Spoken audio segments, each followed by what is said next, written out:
यत्पादपङ्कजरजपरिमार्जितेषु चेतस्सुदर्पणतलामलताङ्गतेषु शब्दार्थसम्पदोदारतरा स्फुरन्ते विघ्नच्छिदेस्तु भगवान् सगणाधिनाथः। काशी हिंदू विश्वविद्यालय के भारत अध्ययन केंद्र तथा उत्तर प्रदेश संस्कृत संस्थान लखनऊ के संयुक्त तत्वावधान में आयोजित एक दिवसीय राष्ट्रीय संगोष्ठी पाली साहित्य में निहित ज्ञान परंपरा का यह संपूर्ति सत्र है। मैं आप सभी विद्वानों तथा प्रतिभागियों का, विद्यार्थियों का इस संपूर्ति सत्र में हार्दिक अभिनंदन एवं स्वागत करता हूं। जैसा कि आप सभी को विदित है, आज उद्घाटन सत्र में बीज वक्तव्य प्रोफेसर हरिशंकर शुक्ल जी ने प्रस्तुत किया, जो पूर्व विभागाध्यक्ष पाली एवं बौद्ध अध्ययन विभाग कला संकाय काशी हिंदू विश्वविद्यालय, और अध्यक्षता की प्रोफेसर प्रद्युम्न दुबे जी ने। वे भी पाली एवं बौद्ध अध्ययन विभाग कला संकाय काशी हिंदू विश्वविद्यालय के पूर्व विभागाध्यक्ष हैं। द्वितीय अकादमिक सत्र जो संपन्न हुआ, उसमें डॉक्टर वेदव्यास पांडे जी ने, जो संस्कृत संस्थान लखनऊ से हमारे बीच उपस्थित हैं, डॉक्टर राजेश कुमार मिश्र जी जो कि असिस्टेंट प्रोफेसर पाली विभाग गया कॉलेज गया मगध विश्वविद्यालय बोध गया से हमारे बीच उपस्थित हैं, और इस सत्र की अध्यक्षता की प्रोफेसर रमेश प्रसाद जी ने, जो पूर्व विभागाध्यक्ष पाली एवं थेरवाद विभाग संपूर्णानंद संस्कृत विश्वविद्यालय वाराणसी हैं। अब हमारे बीच समापन सत्र उपस्थित है। मैं इस सत्र की अध्यक्षता करने के लिए निवेदन करता हूं प्रोफेसर विजय शंकर शुक्ल जी से। प्रोफेसर विजय शंकर शुक्ल जी मुख्य सलाहकार इंदिरा गांधी राष्ट्रीय कला केंद्र वाराणसी शाखा के हैं। प्रोफेसर सिद्धार्थ सिंह जी हमारे बीच उपस्थित हैं, जो कि पाली एवं बौद्ध अध्ययन विभाग कला संकाय काशी हिंदू विश्वविद्यालय के वरिष्ठ प्राध्यापक और इसके पूर्व अध्यक्ष का पद भी आप वहन कर चुके हैं, और भारत शासन के तरफ से आपने राजनयिक के रूप में भारतीय संस्कृति, भारतीय सभ्यता, पाली एवं बौद्ध अध्ययन विद्या के प्रचार प्रसार के लिए जापान में एक अभूतपूर्व कार्य किया है। प्रोफेसर सिद्धार्थ सिंह जी हमारे बीच उपस्थित हैं सारस्वत अतिथि के रूप में, और इसमें मुख्य वक्तव्य आज हमारे बीच होगा प्रोफेसर संजय कुमार का, जो विभागाध्यक्ष पाली एवं प्राकृत विभाग मगध विश्वविद्यालय बोध गया है। वे तीनों विद्वानों से विनम्र निवेदन करता हूं कि मंच पर अपना स्थान ग्रहण करें।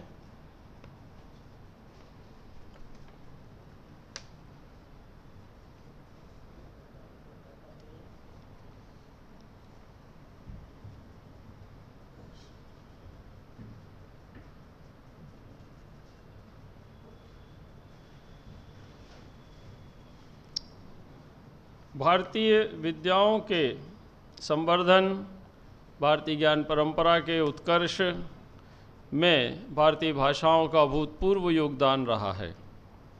भारत अध्ययन केंद्र के लिए यह अत्यंत गौरव और सौभाग्य का विषय है कि आज भारत अध्ययन केंद्र इन्हीं विद्याओं के, भारतीय विद्याओं के संवर्धन में अभूतपूर्व योगदान करने वाली, जो बौद्ध दर्शन से जुड़ी हुई एक विशाल परंपरा है, बौद्ध साहित्य से जुड़ी हुई एक विशाल परंपरा है, जो कि पाली भाषा में इस देश में उपनिबद्ध की गई, और उसने पूर्व एशिया, मध्य एशिया और अनेक देशों में अपना एक महत्वपूर्ण स्थान बनाया।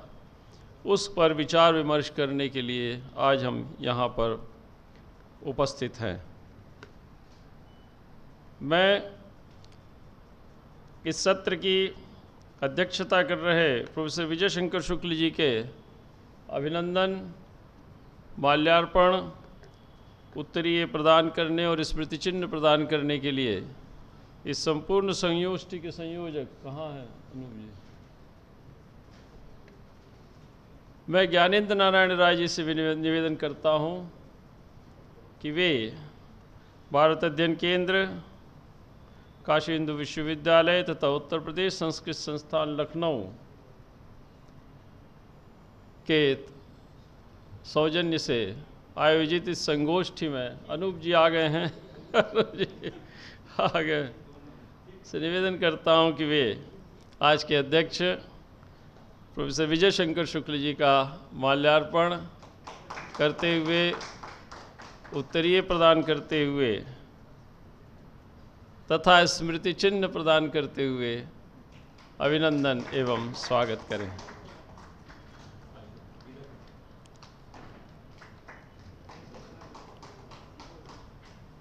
हमारे बीच सारस्वत अतिथि के रूप में प्रोफेसर सिद्धार्थ सिंह जी उपस्थित हैं, जो आपको अंगवस्त्रम और माला और स्मृति चिन्ह प्रदान करने के लिए मैं सर से निवेदन करता हूं कि सर का भारत अध्ययन केंद्र की तरफ से अंगवस्त्रम प्रदान कर सम्मान प्रदर्शित करें।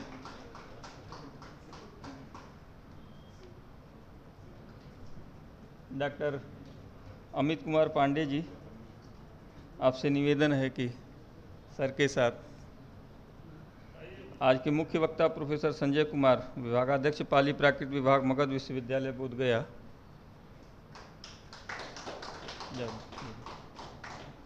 आपको अंगवस्त्रम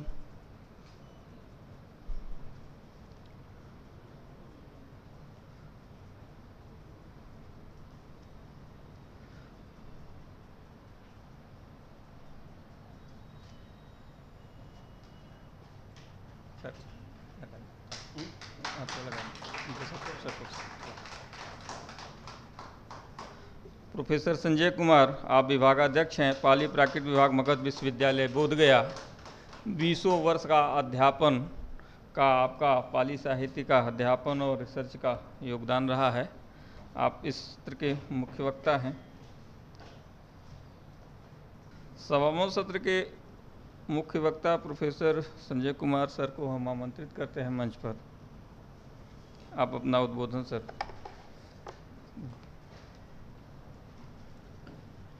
नमो तस्स भगवतो अरहतो सम्मा संबुद्धस्स।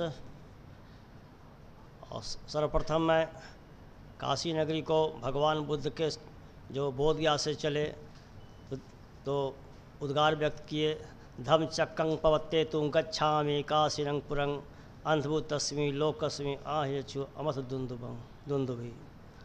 धर्म चक्र बोधगया से जो राजकुमार सिद्धार्थ से बुद्ध बनकर जो पहली बार अपने 5 शिष्यों को लक्ष्य करते हुए काशी नगर को पहुँचे और बोले कि मैं अमृत की दुंदुभी बजाने के लिए, अंधकार से प्रकाश की ओर ले जाने के लिए, संसार को अमृत की दुंदुभी बजाने के लिए जा रहा हूँ। इस भूमि को मैं नमन करता हूँ।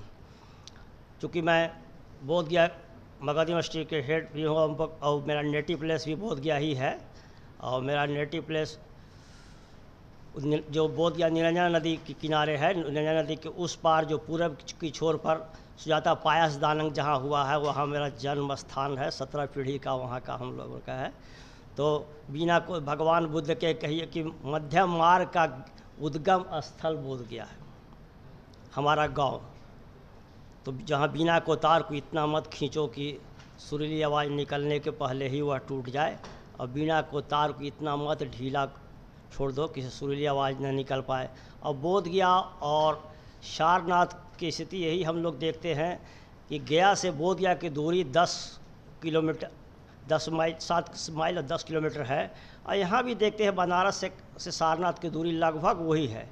तो काशी वाले हम लोग बोलते हैं कि काशी में न करके ये सारनाथ में गए है, तो काशी के कोलाहल से दूर रहना चाहते भी थे लगता है, और इस सानिध्यता को भी त्यागना नहीं चाहते थे।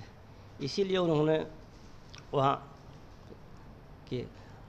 तो भगवान को वो जो 29 वर्ष की अवस्था में गृह त्याग किए और 35 वर्ष की अवस्था में इनलाइटमेंट अभिसंबोधि की प्राप्ति किए। और उसमें मगध को इसलिए देखे कि मगध में उस समय ब्रह्मजाल सूत्र में हम लोग देख चुके हैं रहे कि 62 प्रकार के भगवान बुद्ध के अनुसार मिथ्या धारणा, केवल मिथ्या धारणा नहीं, 62 प्रकार के अलग अलग लोग अपने अपने विचारों को दे रहे थे। फिर बाद में सामाजिक फलश्रुति में हम लोग देखते हैं 6 क्रिटिकल थिंकर, 6 तीर्थंकर आए। तो यहाँ पर जो धम्मचक्र प्रवर्तन सूत्र में द्वैमे भिक्खवे अंतपो जितना नय से भी तब्बा कहकर बोले काम सुखल्लिका नियोगो अतकिल मथानुयोग। 2 धाराएं चल रही थी कि अत्यधिक सुखवाद और अत्यधिक दुखवाद। तो अत्यधिक सुखवाद के प्रवर्तक Charvaka, eat drinks and demerits यावं जीवेक सुखं जीवरिन कृत्वा घृतं वेद भस्मीभूत तस्य देहस्य पुनरागमनं कुतः, कि जब तक जियो सुख से जियो, कर्जा लेके घी पियो, शरीर के भस्मीभूत धन का पुनर्जन्म होगा कुतः। लेकिन उसमें भी एक तथ्य छिपा हुआ है कि ऋणं कृत्वा घृतं पिबेत, ऋणं कृत्वा मज्जं पिबेत इत्यादि, इस तरह कुछ नहीं है। तो अगर कर्ज ले रहे हैं तो वही पॉजिटिव सेंस में लीजिए, अच्छे कामों के लिए लीजिए। लेकिन वह व्यवहारिक लगता है उस समय नहीं रहा होगा, आज भी उस तरह के नहीं है कि अगर कर्ज लेके और चले जाएंगे 10 लाख 20 लाख ये वो लेके चले जाएंगे तो हमारे बाद के लोगों को लोग कहेगा कि तुम्हारा पिताजी ऐसा ले लिया है, तो उसका क्या होगा। फिर एक तरफ दूसरी धारा चल रही थी इधर कि जीव हिंसा के डर से जल, चातुर्याम समर में अतिशय दुखवाद में जीव हिंसा के डर से जल का व्यवहार का तक संयम करने की बात करे तो भगवान बुद्ध ने अपना एक बीच का रास्ता जो वहाँ जो देखे कि ग्रामीण महिलाओं को जो बोलते हुए सुनी, जो अत्यधिक तपस्या के क्रम में हाड़ कंकाल की स्थिति उनकी हो गई थी, तो बिना कोतार को इतना नहीं खींचो। तो बुद्ध ने कहा कि नहीं, मिडिल पाथ, मध्यम मार्ग के अनुपालन ये सही है। अब आज भी हम लोग देखते हैं कि जब मध्यम मार्ग सब जगह हर समय अभी भी लागू सब जगह होता है, अंत में हम लोग कितना भी कोर्ट कचहरी कहीं भी कर लेते हैं, जो ये पक्ष वो पक्ष दोनों वकील मुद्दालय जितना भी जो होते हैं करते हैं, अंत में होता है कि भाई क्या करो, भाई यार क्या करो, जॉइंट कंप्रोमाइज पिटीशन लगाओ, कोई उपाय नहीं है। लोकल भाषा हम लोग बताते हैं दवाही में बैल मोटाता है, गवाही में मुवक्किल मुद्दाई मोटाता है, हमने होता है, हम लोग ये सोचते हैं। अंत में हुई पंच परमेश्वर में भी हम वही देख रहे हैं।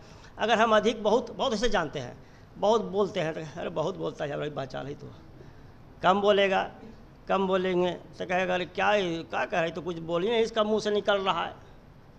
तो बीच का मैंने कहने का तात्पर्य कि मध्यम मार्ग यहाँ पर सब जगह लागू हो रहा है।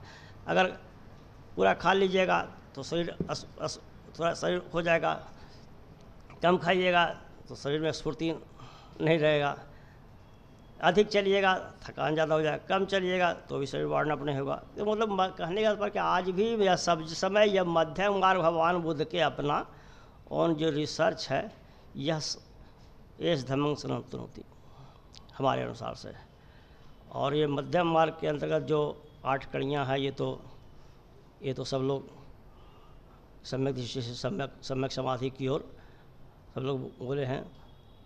तो सम्यक दृष्टि में तो ये तो खूब भिखवारिया साहब को ये सब तो है, लेकिन कुछ हम एक लाइन में नट से कहते हैं कि चतुर्नंग अर्य सच्चानंग ज्ञानंग सम्मत दृष्टि, 4 सत्यों का ज्ञान को सम्यक दृष्टि कहते हैं। और चतुर्थ अर्य सच्चानंग अज्ञानंग तविज्ञा, ज्ञान को सम्यक दृष्टि है लेकिन अज्ञान को तो अविद्या।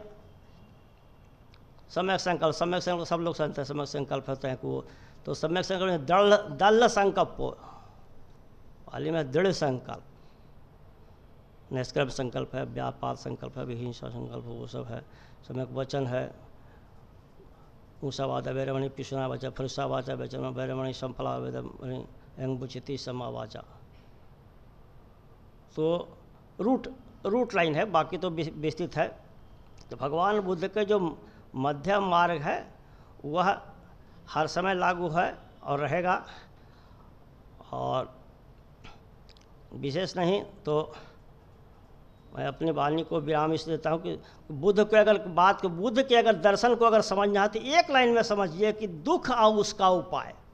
दुख है तो उसका कारण है, इधर भी देखते हैं चतुर्व्यूहवाद, उधर भी है रोग हेतु निदान भय सज्ज, और यहाँ भी दुख हेतु दुख का कारण, दुख का निदान के मार्ग हमारे यहाँ भी यहाँ भी है और उधर पतंजलि योग दर्शन में भी है। तो बुद्ध के दर्शन के एक लाइन में समझना है तो इतना ही है कि दुख और उसका उपाय पूरे बुद्धिज्म को। और मगबग में कहा गया है कि मग्गा ठेंको सट्टो सचान चतुर्पदा विरागो सट्ठो धम्माना दुई पदाना चक्षुमा। और अंत में ये कहूँगा कि सब पाप बुद्धिज्म का एक नट से लाओ है कि सब पापस अकर्ण कुशल संपदा सचित्त प्रयोधपरंग एतंग बुद्धान शासनंग। सभी पाप कर्मों का न करना, सभी पाप ऐसा करना, कुशल संपदा कुशल कार्यों का उपसंपादन करना, चित्त को संयमित करना, यही बुद्धों का शासन है। धन्यवाद। अब अवसर है हम लोगों के पास समापन सत्र के सारस्वत अतिथि प्रोफेसर सिद्धार्थ सिंह जी के वक्तव्य का मैं सर को मंच पे बड़े आग्रहपूर्वक विनयपूर्वक आमंत्रित करता हूँ। नमो ते सब्बदस्सावी, नमो ते करुणाकरम, नमो ते तीर्ण संसारम, नमो ते अमृतम दद। मंचासीन इस सभा की अध्यक्षता कर रहे विद्वान और हम सभी के श्रद्धेय प्रोफेसर विजय शंकर शुक्ल जी, भारत अध्ययन केंद्र के समन्वयक और हमारे अग्रज संस्कृत के विख्यात विद्वान प्रोफेसर सदाशिव द्विवेदी जी, इस आज की संगोष्ठी के समन्वयक डॉक्टर अनूप जी, भाई ज्ञानेन्द्र जी, सम्मानित विद्वज्जन भाइयों और बहनों, इस आयोजन के लिए मैं आभारी हूँ भारत अध्ययन केंद्र का कि भारत अध्ययन केंद्र के प्रांगण में, जहाँ तक मुझे सूचना है, शायद पाली साहित्य पे होने वाला यह प्रथम आयोजन है। भारत की समूची अवधारणा में तमाम परंपराएं शामिल हैं, और जब हम परंपरा की बात करते हैं तो परंपरा एक गतिशील डायनामिक प्रवाह है जिसमें कि एक उसका पैर पृथ्वी पर अपनी जमीन पर विद्यमान रहता है और दूसरा आगे की ओर बढ़ता है। और यही क्रम जो है वो भारतीय संस्कृति, भारतीय परंपरा को हमेशा गतिशील इसने बनाए रखा, प्रवाहमय बनाए रखा।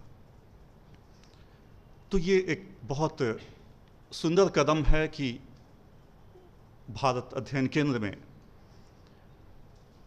पाली परंपरा और पाली ज्ञान पर विचार करने के लिए हम एकत्र हुए हैं। भारतीय ज्ञान परंपरा संभवतः एकमात्र ज्ञान परंपरा है जिसके बीज, जिसके प्रतिबिंब दुनिया के हर कोने में, निश्चित तौर पे साउथ ईस्ट एशिया और साउथ एशिया में तो बहुत प्रगाढ़ रूप से, लेकिन उसके बाहर भी बहुत अनेक स्थानों पर दिख जाएंगे जहां अभी काम होना बाकी है, जहां और ज़्यादा शोध की आवश्यकता है। जैसे आप लोगों में से बहुत लोग जानते होंगे शायद कि अजरबैजान में, बाकू में एक हिंदू मंदिर प्राप्त हुआ है। हंगरी में बुडापेस्ट के बारे में, जो उनकी राजधानी है, एक शोधकर्ताओं का कहना है, कुछ शोधकर्ताओं का दावा है कि ये बुद्ध पीठ से बुडापेस्ट बना है। जर्मनी की भाषा में, चूँकि मेरा बेटा इस समय विदेश में पढ़ रहा है और जर्मन भाषा भी सीख रहा है, और उसका एक दिन फ़ोन आया कि पापा जर्मन भाषा में भारतीय भाषाएं, संस्कृत के इतने शब्द मिलते हैं और उन्हें स्वीकार करने से उन्हें इस बात को कोई परहेज नहीं है कि इसकी जड़ जो है, इसका मूल शब्द संस्कृत है। मैं जब संस्कृत कह रहा हूं तो उस संस्कृत के अंतर्गत आप पाली को भी शामिल मानिए।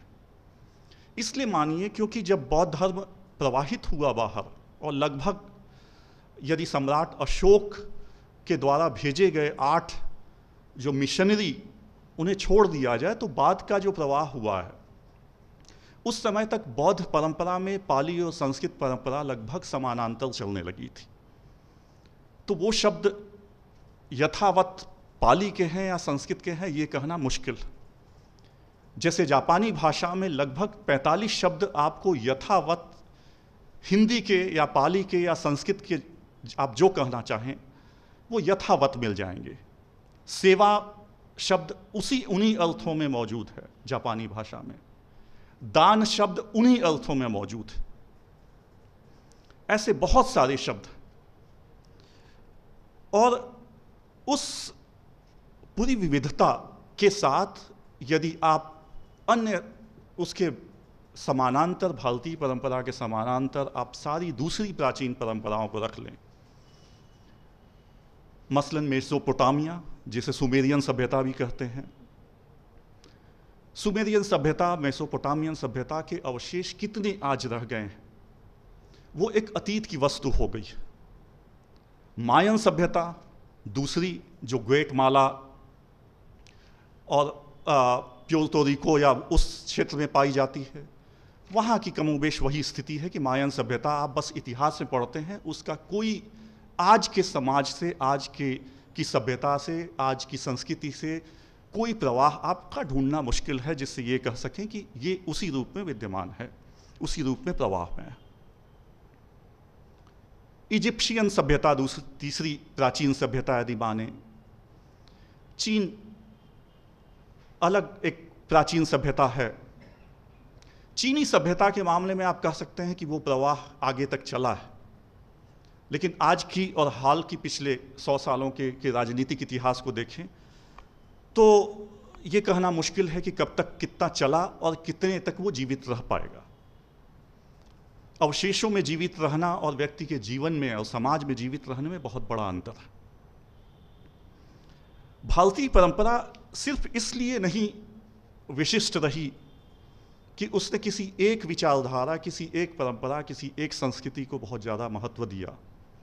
भारतीय परंपरा इसलिए महत्वपूर्ण है और इसलिए वो गतिशील और प्रवाह में रही क्योंकि इसने हर परंपरा को, हर वैचारिकी को,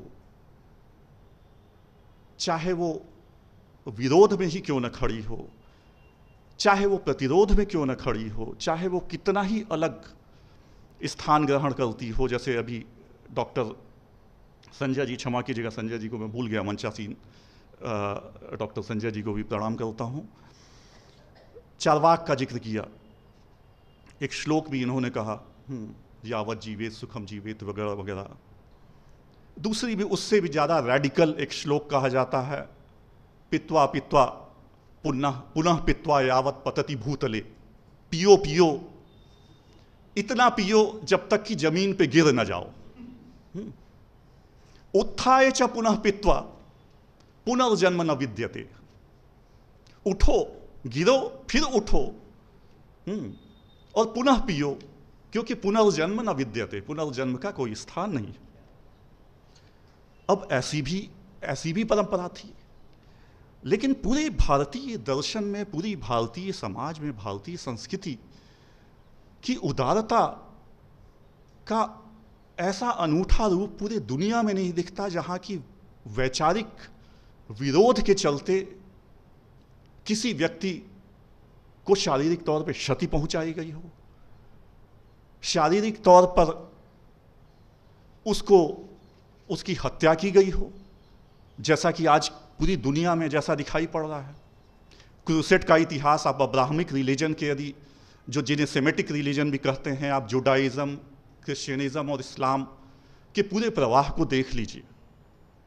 ये और बात है कि एक ही अब्राहम से तीनों की ओरिजिन, तीनों की जेनेसिस मानी जाती है, लेकिन कितना विशाल नरसंहार हुआ है धर्म के नाम पे, आज भी हो रहा है।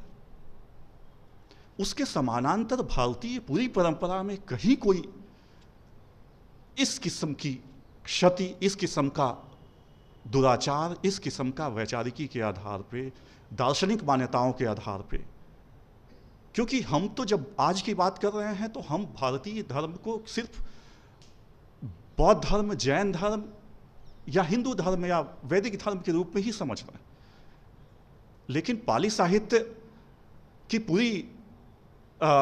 पूरे योगदान को यदि देखें आप, तो यदि आपके पास सामय्य फलश्रुत न होता तो उन 6 तीर्थंकरों के, जिसमें एक तो मान लीजिए जैन धर्म अभी भी मौजूद है, निगंठ नाटपुत्र नाम से जिनका उल्लेख मिलता है, अजित केशकंबली, पकुद का चायन, संजय बेलट्ठीपुत्र, मक्खली गोसाल, इन सब के बारे में, पुरण काश्यप, इन सब के दार्शनिक विचारों के बारे में आपको कैसे पता लगता? इतनी भांति भांति की, मक्खली गोशाल एक नग्न संप्रदाय, अभी भी आपको पता होगा जर्मनी में एक पूरा न्यूडिटी, नग्न रहने के तौर पे एक नग्न पूरा संप्रदाय है जो कि नंगा रहता है और सामान्य तौर पे रहता है अपने जीवन में। और इसीलिए न्यूडिटी की जो नग्न होने की जर्मनी में अवधारणा है, वो उसको लेकर के कोई वर्जना नहीं है, जो कि कि बहुत सारे देशों में होती है।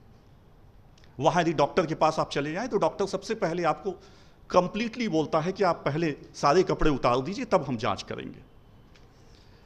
तो मक्खली गोशाल का प्रभाव कहाँ कहाँ तक गया, पुरण काश्यप का प्रभाव कहाँ कहाँ तक गया, अजित केशकंबली तो ठीक है, असाध्य वीणा अज्ञेय जी ने लिखी तो उसके माध्यम से अजित केशकंबली के बारे में आधुनिक समाज को थोड़ा पता लगा, लेकिन इन सारे का जो क्या दर्शन था, किसका अक्रियावाद था, किसका अनिश्चयवाद था, किसका नियतिवाद था, ये सारी बातें तो यदि पाली साहित्य होता नहीं या फिर ब्रह्मजाल सूत्र नहीं होता, सो 62 प्रकार की पूरी दृष्टियां जो है, 62 प्रकार के दार्शनिक विचारधाराएं उस समय की थीं, जिनके अलग अलग विचारधारा थे, कितनी विविधता थी।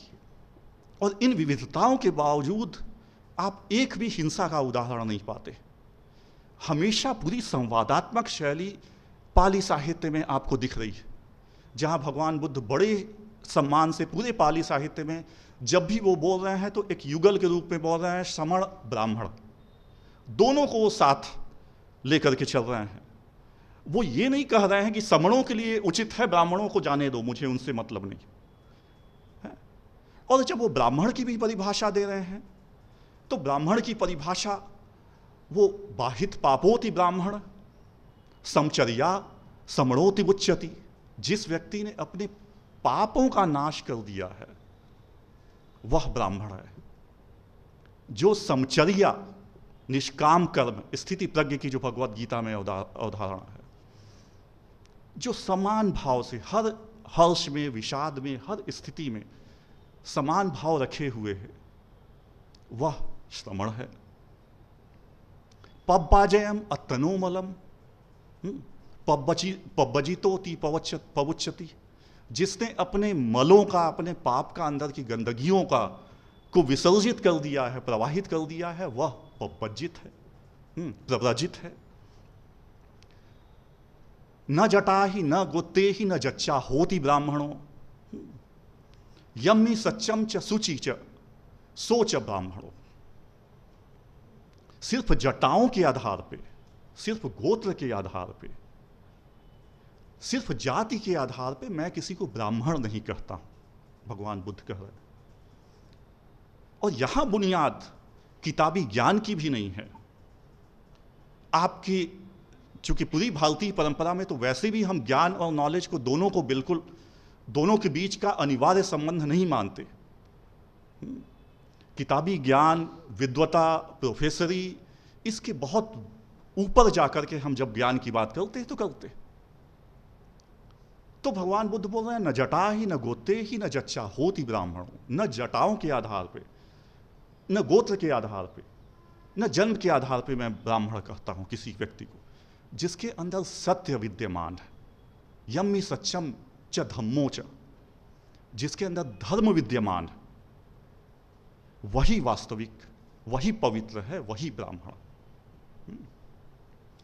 तो ब्राह्मणों की परिभाषा, श्रमण की परिभाषा, प्रवर्जित की परिभाषा, पंडित की परिभाषा, सारी की सारी पाली साहित्य में पूरी जो वैचारिकी है वो आपके चरित्र पे आधारित है, आपकी आध्यात्मिक उन्नति पे आधारित है। और ये मैं मानता हूं कि बहुत बड़ा पाली साहित्य का योगदान है, जिसमें कि कोई किसी किस्म की, आप सारी की सारी आज की डिबेट देख लें, जेंडर इश्यूज, नारी विमर्श हो, दलित विमर्श हो, आज से 2500 साल पहले कोई साहित्य दुनिया में रचा जा रहा है जो कि पहला सुसंगठित स्त्री साहित्य दे रहा है पूरी दुनिया को। पिछले 40-50 सालों में वोटिंग राइट यूरोप में पहली बार मिले। स्त्रियों को तो वोटिंग का राइट ही नहीं था। इवन भारत की आज़ादी के बाद बहुत सारे देशों में मत देने का अधिकार मिला है स्त्रियों को।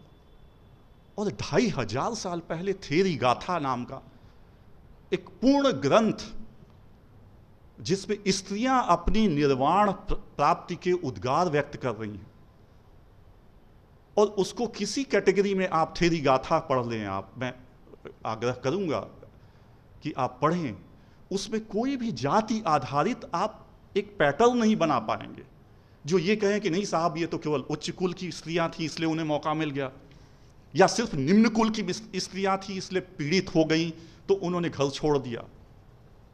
हर वर्ग, न आर्थिक आधार पे आप कोई भेद कर पाएंगे कि नहीं अमीर थी तो लग्जरी दर्शन के बारे में जो कहा जाता है कि जब पेट भरा होता है तो दर्शन सूझता है, कमोबेश ऐसा हुआ भी है विश्व में।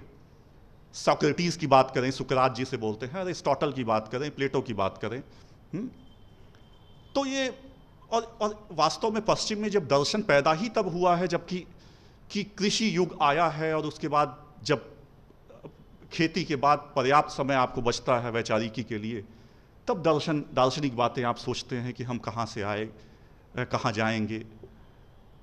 लेकिन यहाँ तो ऐसा कोई नहीं है। इसके बावजूद 2500 साल पहले आपके पास मुकम्मल, समूचा और आम स्त्रियों, वो किसी भिक्षु की, किसी ऋषि की पत्नियां नहीं हैं, उनके घर की सदस्य नहीं, और वो अपनी पूरी कविताएं व्याख्यायित कर रही हैं, वो पूरी अपने उद्गार व्यक्त कर रही हैं, वो अपनी और उनके माध्यम से आपको पूरा सामाजिक पृष्ठभूमि दिखाई पड़ रही है। स्त्री पुरुष के बीच का संबंध दिखाई पड़ रहा है, पति पत्नी, वो किसी की बहन है, बहन के तौर पे उसका कैसा है, परिवार के साथ, पेरेंट्स के साथ, अपने माता पिता के साथ उसके कैसे संबंध है, वो उसकी पूरी, यदि अठकथा भी पढ़ लें तो पूरी की पूरी पृष्ठभूमि, पूरा समाज दिखाई पड़ रहा है।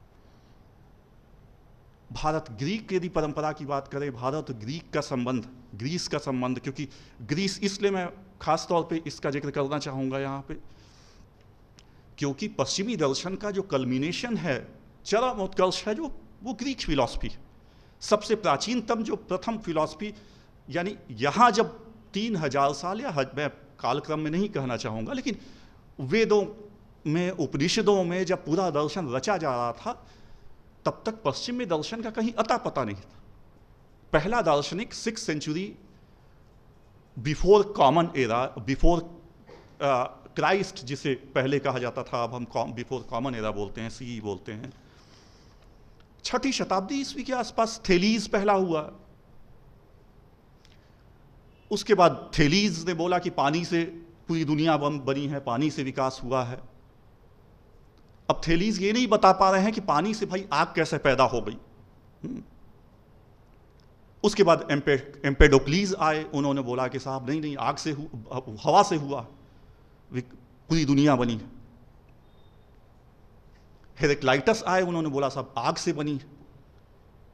कोई तर्क नहीं, सिर्फ अवधारणाएं हैं, उनके पीछे कोई तार्किक विकास नहीं। उस लिहाज से यदि आप देखें तो भारतीय दर्शन में यहाँ तक कि आप बाकी षड दर्शन और 3 अवैदिक दर्शनों को छोड़ भी दें, चार्वाक को भी यदि आप भौतिकवादी माने और चार्वाक के दर्शन को भी यदि आप ये मान लें कि जैसा कि सर्वदर्शन संग्रह में मध्वाचार्य के या षड दर्शन समुच्चय में हरिभद्र सूरी के जिस तरीके से चार्वाक प्रस्तुत किए गए, हालांकि इसको लेकर एक लंबी बहस है कि चार्वाक वास्तव में वैसे ही थे या क्योंकि एक प्रतिपक्षियों के माध्यम से आप किसी को समझ रहे हैं। चार्वाकों के अपने मूल दर्शन उपलब्ध नहीं, मूल ग्रंथ उपलब्ध नहीं।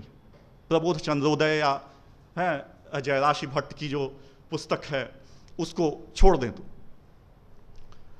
तो चार्वाक भी जब पूरे भौतिकवादी दर्शन से चेतना की उपस्थिति बता रहे हैं तो उसके वो पीछे वो 4 महाभूत मान करके वो पूरी की पूरी दार्शनिक अवधारणाएं, दार्शनिक तर्क वितर्क कर रहे हैं कि ऐसे बना है, ऐसे भौतिक पदार्थों से, 4 महाभूतों से चेतना का विकास होता है।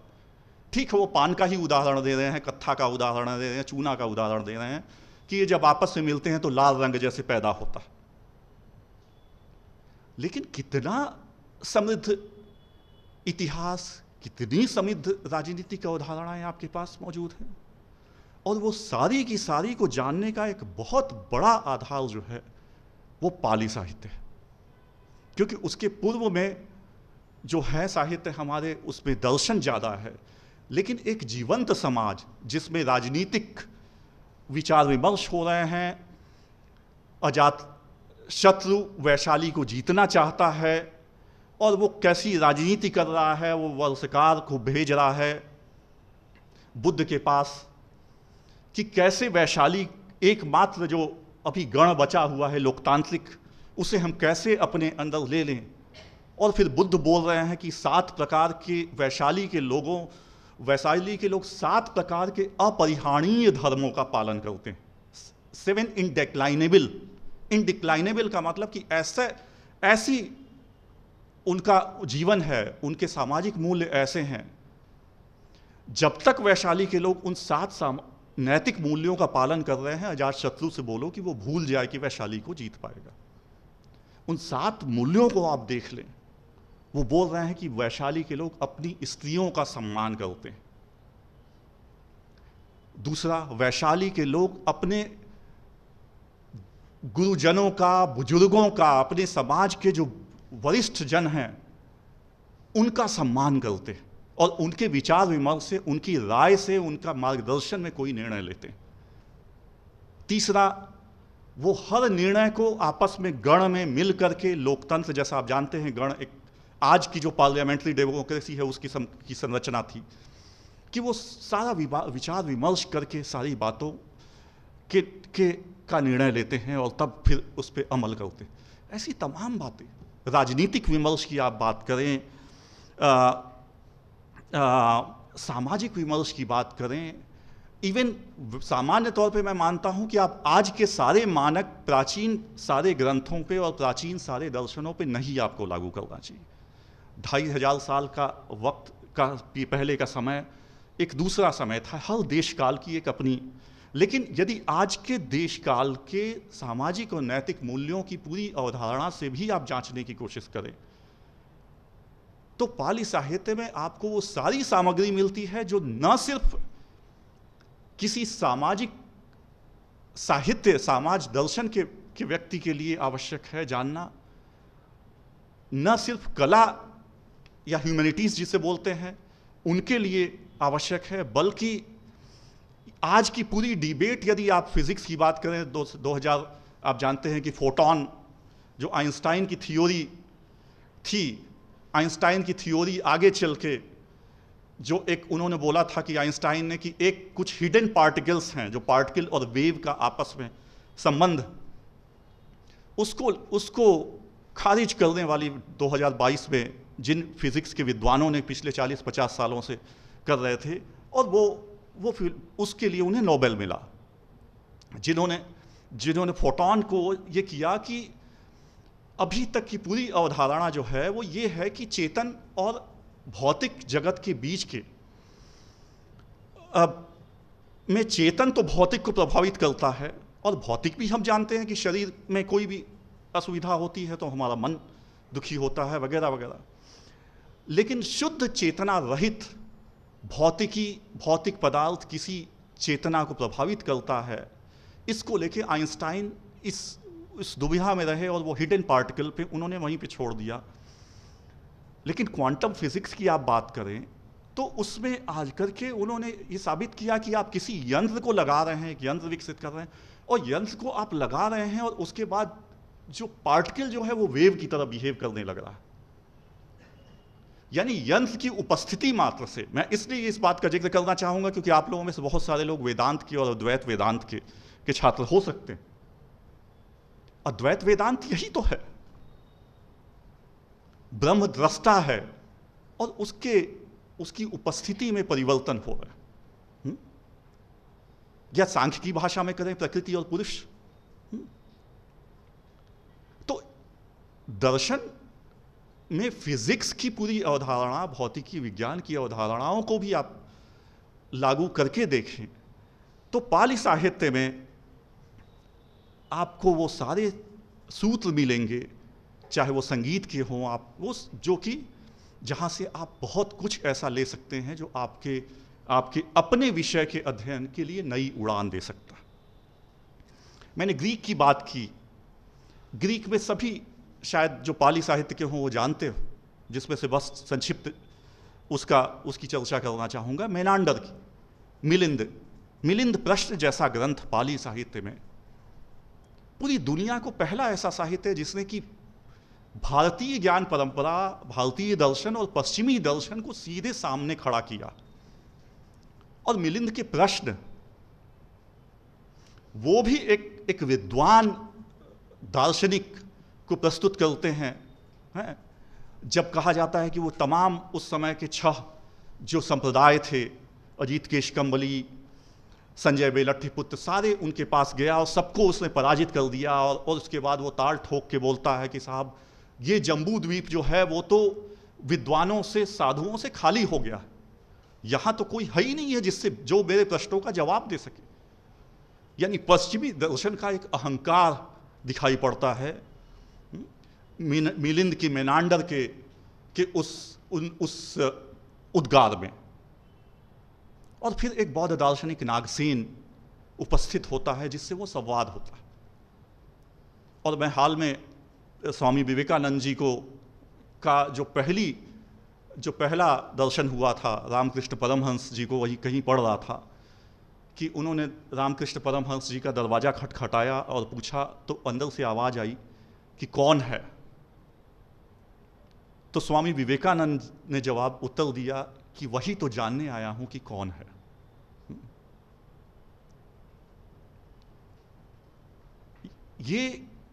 ये विचार की श्रेष्ठता, ये दार्शनिक ऊंचाई, वहां भी लगभग आपको ऐसा ही संवाद दिखता है कि वो नागसेन से पूछता है कि आपका नाम क्या है, और नागसेन उत्तर देते हैं कि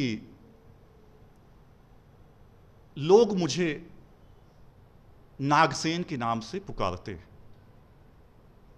भांति भांति के नामों से लोगों को पुकारा जाता है, सूरसेन, महासेन, नागसेन वगैरह वगैरह। लेकिन वास्तव में ऐसा कोई तत्व मौजूद नहीं, विद्यमान नहीं। वो चक्कर खा जाता है कि ये कैसा उत्तर, आप मुझसे बात कर रहे हैं। और फिर तमाम किस्म के प्रश्न, मैं उसके पूरे विस्तार में नहीं जाऊंगा, आपको पढ़ना चाहिए वो प्रसंग। रथ की उपमा दे करके जब नागसेन मिलिंद से पूछते हैं कि राजन आप तो बता रहे हैं कि रथ से आए हैं, बताइए हमें कि रथ क्या है, क्या उसका पहिया रथ है, क्या उसका दंड रथ है। हर में उत्तर वो देता है नहीं नहीं नहीं। तो बोलते आप राजा हैं, राजा होकर के आप झूठ तो नहीं आपको बोलना चाहिए। आप राजा होकर के बोल रहे हैं रथ से आए हैं और अब तक आप रथ को परिभाषित नहीं कर पाए। तो बोलता है कि भाई समस्त अंगों के आधार पे घोड़ा है, पहिया है, दंड है, वो उसकी रस्सी है, उसके आधार पर रथ ऐसा कहा जाता है। तो नागसेन बोलते हैं कि यही इतनी देर से मैं समझाने की कोशिश कर रहा था आपको। यथा ही अंग संभारा होति सद्दो रथो इति, एवं खंडेषु संतेषु होति सत्तोति सम्मुति इति। जिस प्रकार विभिन्न अंगों के आधार पे जो रथ है तुम संज्ञा कर रहे हो ना, वैसे ही रूप, वेदना, संज्ञा, संस्कार और विज्ञान, ये पंच स्कंद जो हैं, इन्हीं के आधार पे एक सत्ता है, एक प्राणी है, उसकी संज्ञा की जाती। यही दर्शन है बुद्ध का। ऐसी उदात्त दर्शन पाली साहित्य में आपको तमाम जगह पे मिलेगा। न सिर्फ राजनीतिक, न सिर्फ सामाजिक, न सिर्फ आज की विमर्शों की बात करें, वो सारे के सारे मिलेंगे आपको। बहुत संक्षेप में एक दो बातों को कह के मैं अपनी बात समाप्त करूंगा। पाली साहित्य का मुझे लगता है कि एक बहुत बड़ा योगदान ये भी है कि इसने अंधविश्वास करने के बजाय प्रश्न पूछना सिखाया भारतीय समाज को। हर चीज पे, हर वस्तु पे, हर अवधारणा पे प्रश्न करो। उन प्रश्नों के माध्यम से जब सत्य तक पहुंच जाओ तो उसे स्वीकार भी करो। श्रद्धा के लिए, श्रद्धा एक मूलभूत बिंदु है बौद्ध दर्शन का, पाली साहित्य का। सद्धहतीति श्रद्धा परिभाषा देते हैं, लेकिन वह विवेकहीन श्रद्धा नहीं है, वह विवेक से निर्मित विवेकपूर्ण श्रद्धा है। तमाम शायद सुबह का में बहुत सारी बातें कही हों और मैं यदि दोहरा रहा हूं तो मुझे क्षमा कीजिएगा।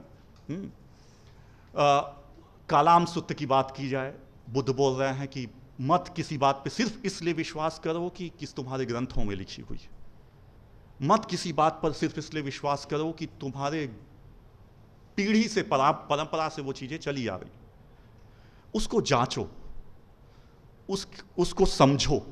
यदि उसको समझने के बाद सत्य की कसौटी पे वो खरी उतरती है तो बेशक उसे स्वीकार करो, उसे अंगीकार करो, अन्यथा त्याग दो।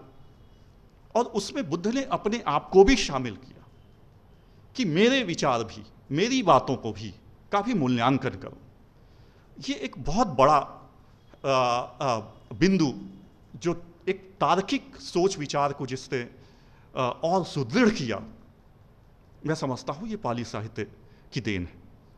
क्योंकि पाली साहित्य में इस बात पे बार बार भगवान बुद्ध ने जोर दिया कि आप किसी भी परिदृश्य का मूल्यांकन करने में आप ये देखें कि उसका सार क्या है, मुख्य बिंदु क्या है।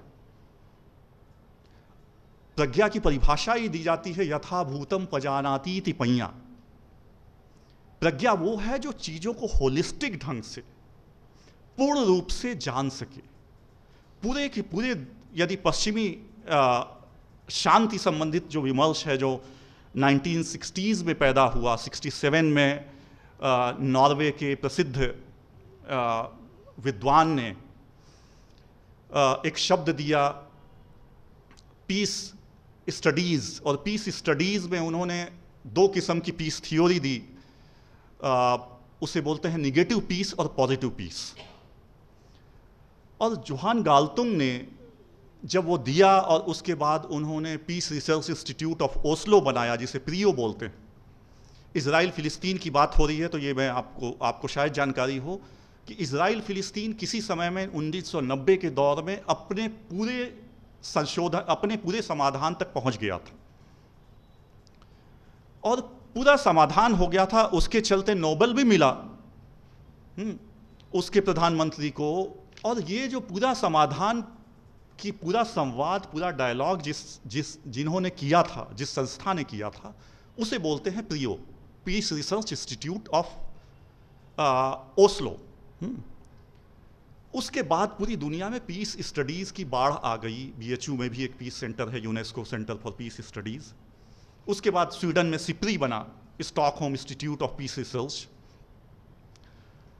इस पूरी पीस की पूरी अवधारणा को आप देख लें और उसके समानांतर, उसके बरक्स आप भारतीय प्राचीन शांति विमर्श को रख लें। पूरी की पूरी पश्चिम की शांति विमर्श की अवधारणा ये मानती है कि यदि आपने आर्थिक तौर पे सुदृढ़, आर्थिक तौर पे यदि समाज को निश्चिंत कर दिया, सामाजिक कुरीतियाँ दूर कर दी, समाज में भेदभाव समाप्त कर दिया, तो वो समाज शांत हो जाएगा, शांति को प्राप्त कर लेगा।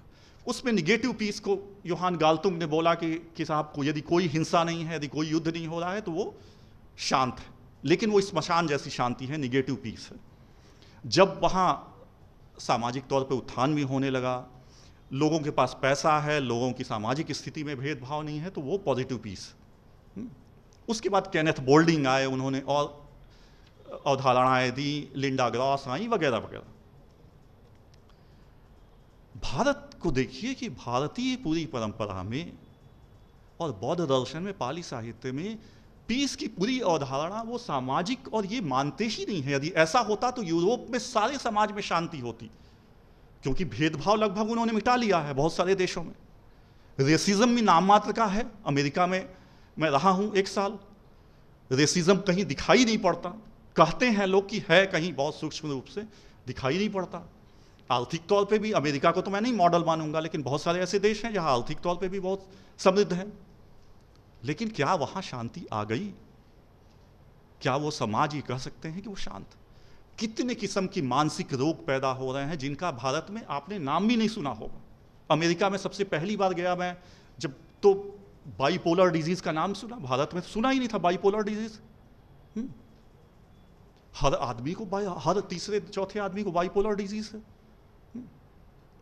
क्योंकि वो ये भूल गए जो भगवान बुद्ध ने समझा, जो हमारे उपनिषदों ने समझा, जो जैन धर्म ने समझा, कि भाई शांति की अवधारणा अंदर से उत्पन्न होती है। जो कहा जाता है कि यूनेस्को का जो प्रिएम्बल है, यूनेस्को की जो प्रस्तावना है कि since it is in the minds of main that Wars begin, चूंकि ये मनुष्य का मन है जहां युद्ध पैदा होता है, therefore it is in the minds of men the edifice of peace should be erected। इसलिए सबसे पहले यदि शांति स्तंभ आपको कहीं स्थापित करना है तो मनुष्य के मन में कीजिए। कहा जाता है कि धम्मपद की पहली गाथा पाली साहित्य का, जो जिसको वही स्थान लगभग प्राप्त है जो भगवद गीता को हमारे सनातन परंपरा में है, या बाइबल को है, या कुरान को है, लगभग उसी किस्म का। हालांकि वो कोड नहीं है, वो कोड ऑफ कंडक्ट नहीं है। ठीक उसी तरीके से जैसे हमारी वैदिक परंपरा में कोई कोड ऑफ कंडक्ट नहीं है। हम ये नहीं कह सकते कि हर हिंदू इसी ग्रंथ को मानता है और इसी को मानता है, जैसा ये कुरान के साथ है, बाइबल के साथ है, या तोराह के साथ है इजराइलियों में।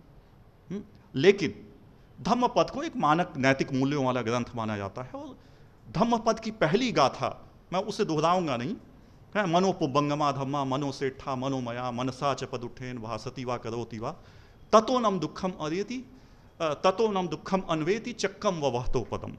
कि मन ही सुप्रीम है, मन को साधा तब बाहर सब कुछ सधेगा। पाली साहित्य के रग रग में, हर कण में ये सोच विद्यमान है। और आज आप 40 सालों में शांति विमर्श, जिसमें सारे के सारे आप यूनेस्को के जितने और यूनाइटेड नेशंस के सारे अभियान फेल कर गए, एक अभियान सफल नहीं रहा आज तक का जिसमें कि वो शांति, सस्टेनेबल दीर्घकालीन शांति, पीस कीपिंग, पीस बिल्डिंग और पीस मेकिंग की सारी अवधारणाएं आपने दी, लेकिन एक उसमें शांति नहीं स्थापित कर पाए।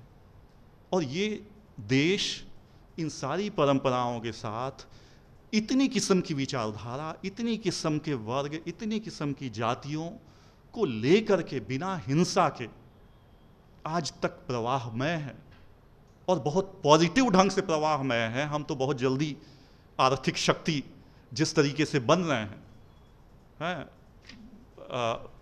हो सकता है 20 साल बाद जर्मनी और इटली के लोग आपके यहाँ नौकरी मांगने आने लगे हैं, और ये होगा।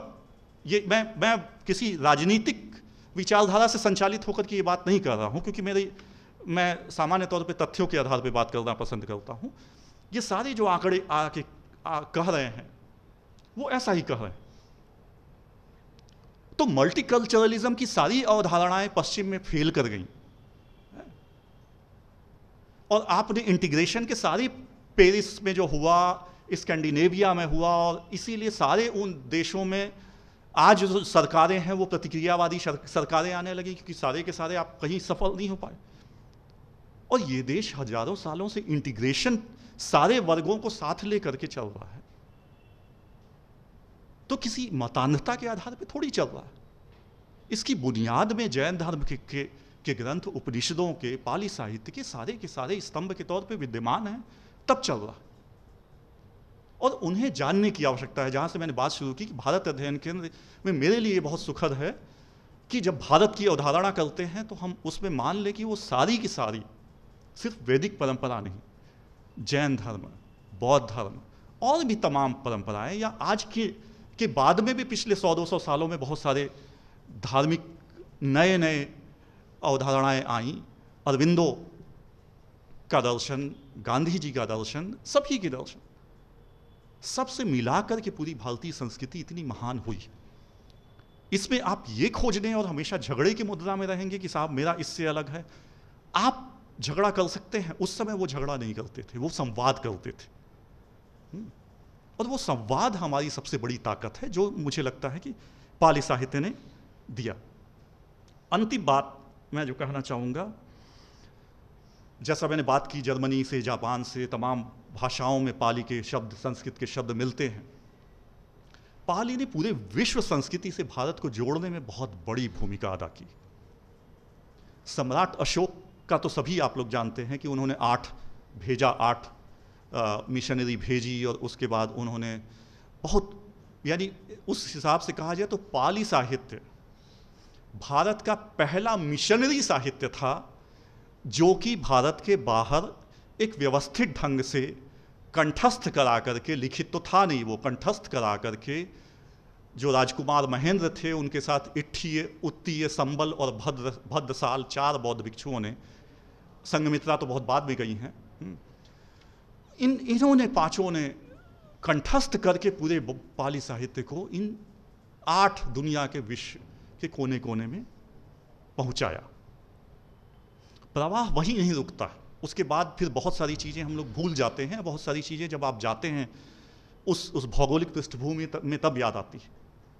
कोरिया में आपको त्रिपिटका कोरियाना पूरा मिलेगा, जो कि पूरा के पूरा वहाँ संपादित हुआ त्रिपिटक, और कई वॉल्यूम उसमें बढ़ गए, जिसमें उन्होंने सिर्फ त्रिपिटक के मूल ग्रंथ ही नहीं, बाद के जो भाष्य लिखे गए, जो जिन्हें अट्ठकथा हम कहते हैं, अट्ठकथा, टीकाएं, वो सारी की सारी शामिल करके उन्होंने त्रिपिटका कोरियाना बनाया। चीन में त्रिपिटक गया, वहाँ संकलित हुआ, फिर ताइशो त्रिपिटक के रूप में वो सामने आता है, जिसमें एक जापानी विद्वान है जुंजीरो ताकाकुसु, वो जाकर के उन्होंने चीनी भाषा सीखी और उसके बाद उन्होंने पूरा ताइशो त्रिपिटक का संपादन किया। इस तरीके से ताइशो त्रिपिटक आपके पास आता है। भारत में मेरी जानकारी में या विश्व में कम मुझे ज्ञान है कि कहीं कोई ऐसा मोन्यूमेंट या हो जहाँ की भगवत गीता को हम लोगों ने प्रदर्शित किया हो शिलापट्टों पे लिख करके। मांडले आप चले जाएं, तब की त्रिपिटक बहुत ही विराट है। आप जानते हैं कि उसको यदि अंग्रेजी के भी मोटे मोटे वॉल्यूम ले लें तो 40 वॉल्यूम में है 20,000 कम से कम पृष्ठ हैं। फिर अट्ठकथा, टीकाएं, अनुटीकाएं बोल दें तो फिर तो अनंत है। उसके बाद बर्मा में जो पाली में अट्ठकथाएं जो ग्रंथ लिखे गए, थाईलैंड में लिखे गए, श्रीलंका में लिखे गए, उनको शामिल कर लें तो फिर तो बहुत ही विराट हो जाता है। लेकिन मांडले में, श्रीलंका में, इंडोनेशिया में, तमाम जगह आपको पूरी शिलापट्टों पे लिखा हुआ पूरा के पूरा त्रिपिटक मिल जाएगा, जिसने समाज से जोड़ने की कोशिश की, जिसने न सिर्फ समाज से उस साहित्य को जोड़ने की कोशिश की, बल्कि उन समाजों से भारत को जोड़ने की बहुत कोशिश की। क्योंकि पूरा प्रसंग, पूरा कॉन्टेक्स्ट तो भारत का है।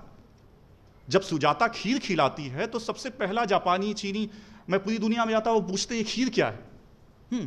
खीर, अब खीर तो आप बनाइए दूध और राइस, जैसा अंग्रेजों ने अनुवाद किया है, आप राइस मिल्क कर देंगे तो बात तो नहीं बनेगी। खीर तो एक समूची प्रक्रिया है। ऐसे तमाम भारतीय समाज को जानने की जिज्ञासा इसने पैदा की, जिसके चलते आगे चल के कि आपके पास ह्वेनसांग आते हैं, फाशियान आते हैं नालंदा, फिर ईचिंग आते हैं जिन्हें इत सिंह कहा जाता है। इत सिंह डॉक्टर थे, मतलब वैद्य थे। फिर उन्होंने यात्रा विवरणों में चीन की जो परंपरा थी, पूरी दवा चिकित्सा की, भारत में जो चिकित्सा की परंपरा थी, उसका पूरा उल्लेख किया। इसके माध्यम से आपने चीन को जाना, चीन के लोगों ने भारत को जाना। ये तमाम बातें तो मैं समझता हूँ, और ये सिर्फ प्रवाह केवल प्राचीन या मध्यकालीन युग तक नहीं चला। 16वीं शताब्दी के आसपास से जब 1651 में पहली बार भर्तृहरि की कविताओं का पोर्चुगीज में अनुवाद होता है, उसके बाद भगवद गीता का अनुवाद होता है, और लगभग 17वीं शताब्दी के आसपास पाली ग्रंथों का बर्नॉफ ने पहला अनुवाद पाली व्याकरण का पे किया, पुस्तक लिखी, स्वतंत्र पुस्तक लिखी, अनुवाद नहीं। ये पूरा के पूरा पश्चिम में, जिसको जर्मनी में हम बड़े गौरव से बोलते हैं कि जर्मनी में इंडोलॉजी जो है प्राच्य विद्या का सबसे बड़ा है गढ़ है, और आज भी हाइडलबर्ग और तमाम हैम्बर्ग के तमाम यूनिवर्सिटीज़ पढ़ाई जाती है, संस्कृत पढ़ाई जाती है, पाली के विश्वविख्यात विद्वान हैं। तो ये पूरी धरोहर उसके पीछे जिम्मेदार है। इसलिए अंत में मैं कहना चाहूँगा कि पाली साहित्य मूल रूप में पढ़ना, और न सिर्फ त्रिपिटक, उसकी अठकथाएँ, टीकाएँ, अनुटीकाएँ, उनके व्याकरण, इन सब को पढ़ना ऐसे किसी व्यक्ति के लिए जो पाली साहित्य में है आवश्यक तो है ही, जो इतिहास में है, जो समाजशास्त्र में है, जो राजनीति शास्त्र में है, उन सभी के लिए बहुत आवश्यक है। आप मूल से नहीं पढ़ सकते, आप अनुवाद, लेकिन मुख्य तौर पे मूल ग्रंथ आपके सामने होने चाहिए। मूल ग्रंथ नहीं सामने होंगे तो अनुवाद, कई बार अनुवाद की ऐसी तैसी होती है जो भारतीय व्यक्ति अपनी सामान्य बुद्धि से उस अनुवाद को ठीक कर लेता है, यदि उसके पास मूल ग्रंथ होते हैं तो।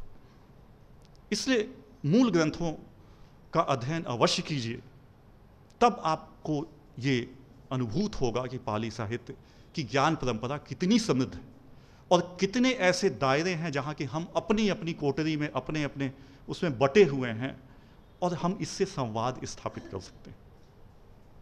अभी कुछ पश्चिमी विद्वानों ने पाली साहित्य में मेडिसिन पे अच्छा काम किया, चिकित्सा पे अच्छा काम किया, क्योंकि ऐसा पूरा संघों में, वह बौद्ध संघों में उनके किस किस्म से चीज़ें, कैसे वो इलाज करते थे, कैसी समस्या, भगवान बुद्ध ने उनका पूरा उल्लेख किया। ब्रेन सर्जरी का पहला उदाहरण पाली साहित्य में मिलता है जीवकवत्थु में, कि जहाँ सिर में असह्य दर्द था और जीवक, जो वैद्य जीवक थे, उन्होंने किस तरीके से सिर खोला है, और सिर खोल करके फिर उन्होंने पाया कि 2 कीड़े हैं, उन कीड़ों को निकाला और फिर ऊपर बाहर सिलाई की। तो भारतीय ज्ञान परंपरा की समस्त विधाओं में आपस में संवाद बहुत जरूरी है, तब जाकर के हम मुकम्मल भारत अध्ययन केंद्र की सक्का को देख पाएंगे, और तब हम ज़्यादा संवाद कर पाएंगे। और वही भारत की मूल अवधारणा थी। इसी के साथ अंतिम बात, मैं बहुत प्रसिद्ध एक दुनिया के शायद सर्वाधिक विख्यात विद्वान रहे नाकामुरा हजीमे, जिन्होंने इंडियन बुद्धिज्म नाम की किताब लिखी, उनकी एक पंक्ति है कि India is culturally the mother of Japan. Japan would not have been without Indian culture what it is today. Japan का सांस्कृतिक माँ जो है वो भारत है, और आज जो जापान है, ये जापान वो नहीं होता यदि उसके पीछे भारतीय संस्कृति विद्यमान नहीं होती। धन्यवाद। इन्हीं बातों के साथ आपको बहुत बहुत आभार सर, बहुत बहुत धन्यवाद। कुछ कहना शेष नहीं रहा। मैं अध्यक्षी उद्बोधन के लिए हम लोगों के अभिभावक और जिनके हम लोग स्नेह पात्र हैं, प्रोफेसर विजय शंकर शुक्ल जी को मंच पर आमंत्रित करता हूँ। यस्याह प्रसादमौलम्य जगद्गुरूणाम् अप्यस्खलद बहुगुणाः प्रसरन्ति वाचः सा वेदशास्त्रपरिनिर्मितवन्द्यदेहा भूयात् समग्र वरदैव सरस्वती न। जन्म व्याधि जरादि दुख निवहैः संतप्यमानान् जनान् मग्नान् भीम भवारणवे तो शरणानुद्धर्त कामोजिनः मार्गम यो अष्टविधम ह्युपादिशत् अहो कारुण्यमूर्तिः स्वयं वंदे तम सुगतम सुधर्म सहितम धर्मम च मोक्षप्रदम।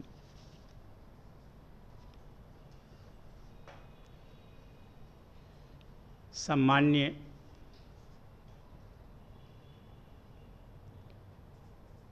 प्रोफेसर सिद्धार्थनाथ सिंह जी, प्रोफेसर संजय कुमार जी, भारत अध्ययन केंद्र के समन्वयक आचार्य सदाशिव कुमार द्विवेदी जी और इतने कम समय में एक सबसे महत्वपूर्ण विषय पर गोष्ठी का आयोजन जो भारत अध्ययन केंद्र में हुआ, निश्चित रूप से भारत अध्ययन केंद्र के विजिटिंग फेलो विशेष रूप से डॉक्टर अनूपपति त्रिपाठी जी और मैं उत्तर प्रदेश संस्कृत संस्थान को भी विशेष रूप से अभिनंदन करता हूँ। उनके प्रतिनिधि के रूप में डॉक्टर वेद प्रकाश जी यहाँ उपस्थित हैं कि आज इस विषय पर चर्चा के लिए आपने सबको अवसर प्रदान किया। अगर यह चर्चा ना होती, यह विषय यहाँ उपस्थित ना होता, तो अभी अभी सद्यः जो व्याख्यान आपको सुनने को मिला है, संभवतः कुछ वर्षों में शायद सुनने का अवसर न मिलता, क्योंकि प्रोफेसर सिंह अभी कुछ ही महीनों के बाद जापान जा रहे हैं। आज का जो ये सत्र है वो बहुत ही कम समय में बहुत सारभूत बातों को उपस्थित कर गया। आचार्य संजय कुमार जी ने बहुत ही सूत्र में कहा, क्योंकि बात तो सूत्र से शुरू होती है तो सूत्र में ही बोलना चाहिए, सूत्र का अर्थ तो सूत्र ही होता है। तो आपने तो सीधे कह दिया कि भाई देखिए, एक को संयमित कर लीजिए तो सारे सूत्र समझ में आ जाएंगे, और सारे लोग चित्त को ही संयमित करने में लगे रहते हैं। इसलिए हमारा बौद्ध संप्रदाय भी, बौद्ध परंपरा भी चित्त को लेकर संयमित है। दुख है, दुख का निरोध है, अष्टांगिक मार्ग की भी चर्चा की। इतना कुछ था कि उनको लगा कि क्या कहें, यहाँ तो सब कुछ सब जानने वाले हैं। लेकिन उस सूत्र की व्याख्यान, जिस अट्ठ कथा की पद्धति को आपके सामने आपको जो सुनने का अवसर मिला, वो आचार्य सिद्धार्थनाथ सिंह जी के माध्यम से मिला। कोई भी ऐसा विषय भारतीय विद्या का, पाली साहित्य परंपरा का, बौद्ध साहित्य परंपरा का, ये कोई भी परंपरा स्वतंत्र परंपरा नहीं है। एक बिल्कुल अपने अंतःकरण में इस बात को संजो लेना चाहिए। अगर स्वतंत्र परंपरा होती तो हम सब स्वतंत्र रूप से व्याख्यान करते, लेकिन आपने एक एक विषय को लेकर के बौद्ध परंपरा का प्रसार कहाँ तक हुआ। हम लोग तो अजरबैजान और बाकू का नाम भी बहुत लोगों को नहीं पता होगा।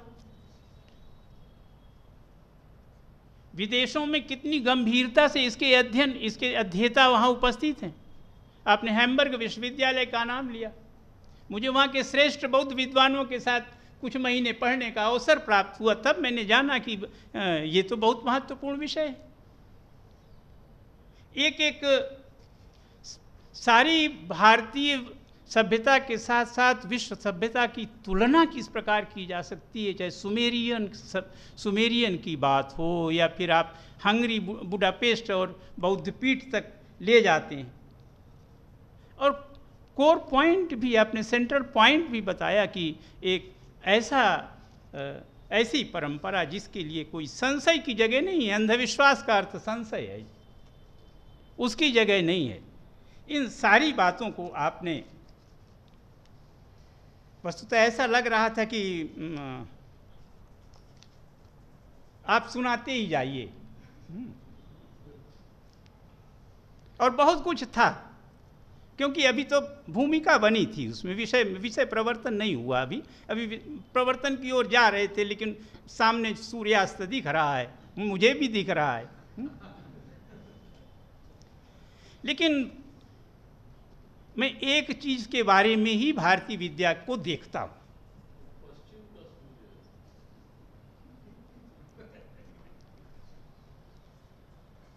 चाहे वो वैदिक परंपरा हो, चाहे वो हमारी इपिक ट्रेडिशन हो, अथवा देशना हो, इसमें जो महत्वपूर्ण तत्व है जिसकी ओर हमको देखना चाहिए वह है मेकिंग ऑफ द लिटरेचर। वांग्मय कैसे उपस्थित होता है?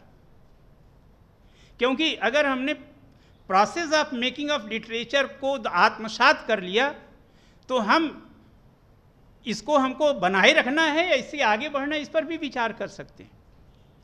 ये सबसे बड़ा, अगर इस विषय में कोई योगदान अगर किसी ज्ञान परंपरा का है तो पाली साहित्य परंपरा का। संपूर्ण मौखिक परंपरा चली आ रही है।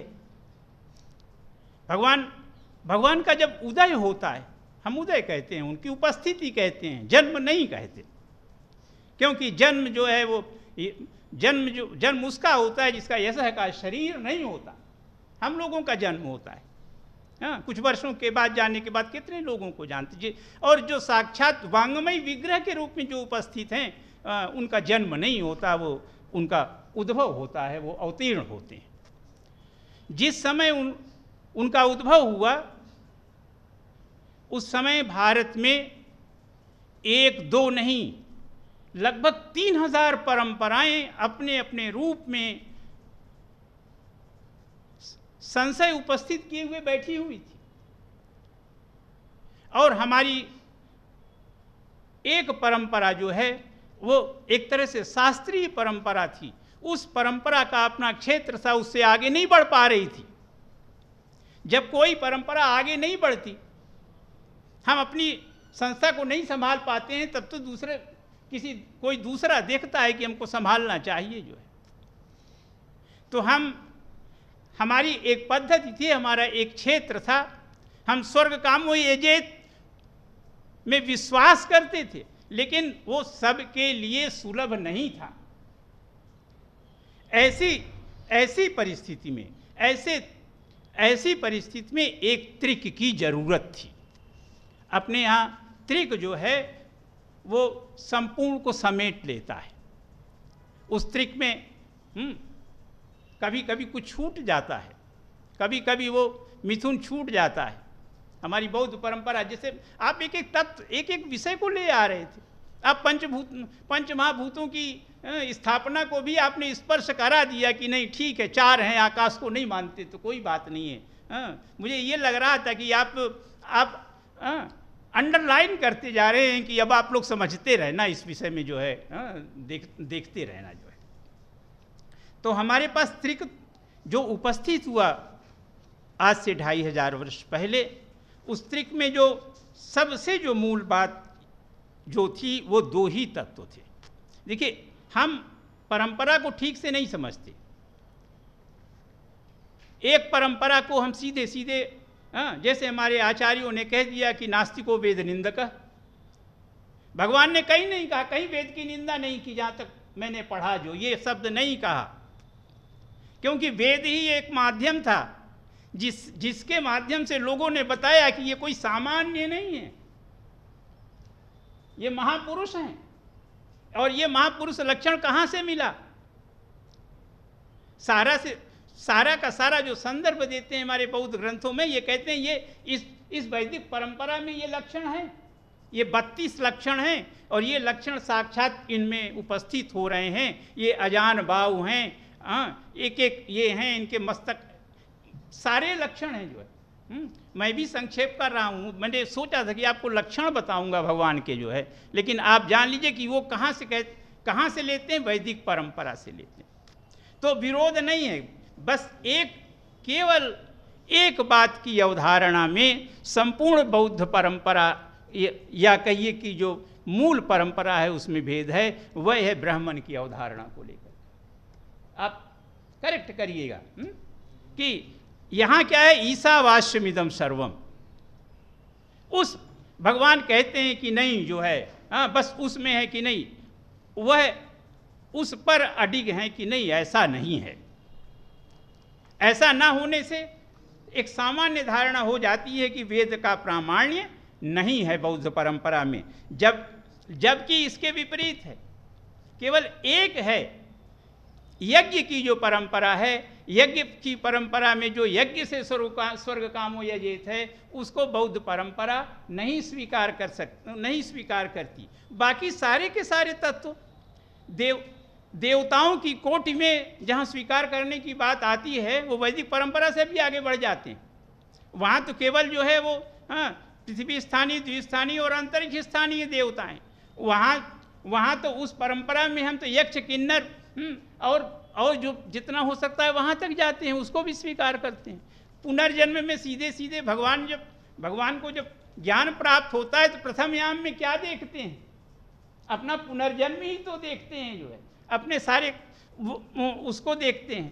तो एक एक जो तत्व हैं हमारी पूरी परंपरा को वो स्वीकार करते हैं। मेरा कहने का आशय परंपरा में भेद नहीं, मेरा ये कहना कि दोनों परंपराओं में कोई मूलभूत अंतर नहीं है जो है।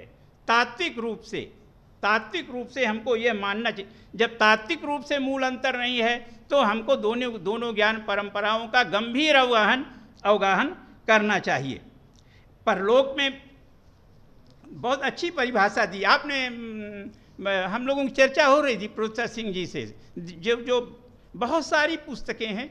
हाँ, मेरा ये सौभाग्य है कि मुझे ज़बरदस्ती सारे ग्रंथ देखना पड़ता है, क्योंकि मेरी एक ऐसी योजना है कि उसमें कुछ नहीं छूटता। हाँ, हमारी कला तत्व कोश है तो सारे ग्रंथ बीच बीच में एक तरह से संगम स्नान होता रहता है।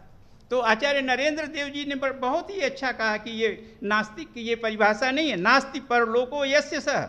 नास्तिक की यह परिभाषा है कि, और ऐसी जब परिस्थितियों में भगवान की जब उपस्थिति होती है और उपस्थित के साक्षात, अब जो है सबसे बड़ी जो घटना आप आचार्य संजय कुमार जी उसको शुरू ही कर रहे थे, शुरू इस रूप में कह रहे थे कि मैं जहाँ रहता हूँ, काम जहाँ करता हूँ उससे थोड़ी दूर पर भगवान हैं, और जहाँ बैठा हूँ आज उससे भी थोड़ी दूर पर हैं।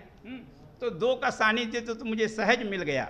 लेकिन मैं जो भगवान का जो एक तरह से उनका तथागत के रूप में, सर्वज्ञ के रूप में जो स्वरूप है, वह स्वरूप में ऋषि परंपरा के उस दृष्टिकोण में देखता। हमारी ऋषि परंपरा में जो परम जो आदर्श का जो स्वरूप है, जो जिनमें कर्तृत्व है, भगवान में कर्तृत्व है, क्योंकि अपनी वाणी से ही वह सब कुछ कर लेते हैं, क्योंकि और कोई उनके पास तो अस्त्र नहीं है, केवल वांगमयी शक्ति है, उससे वो कर लेते हैं।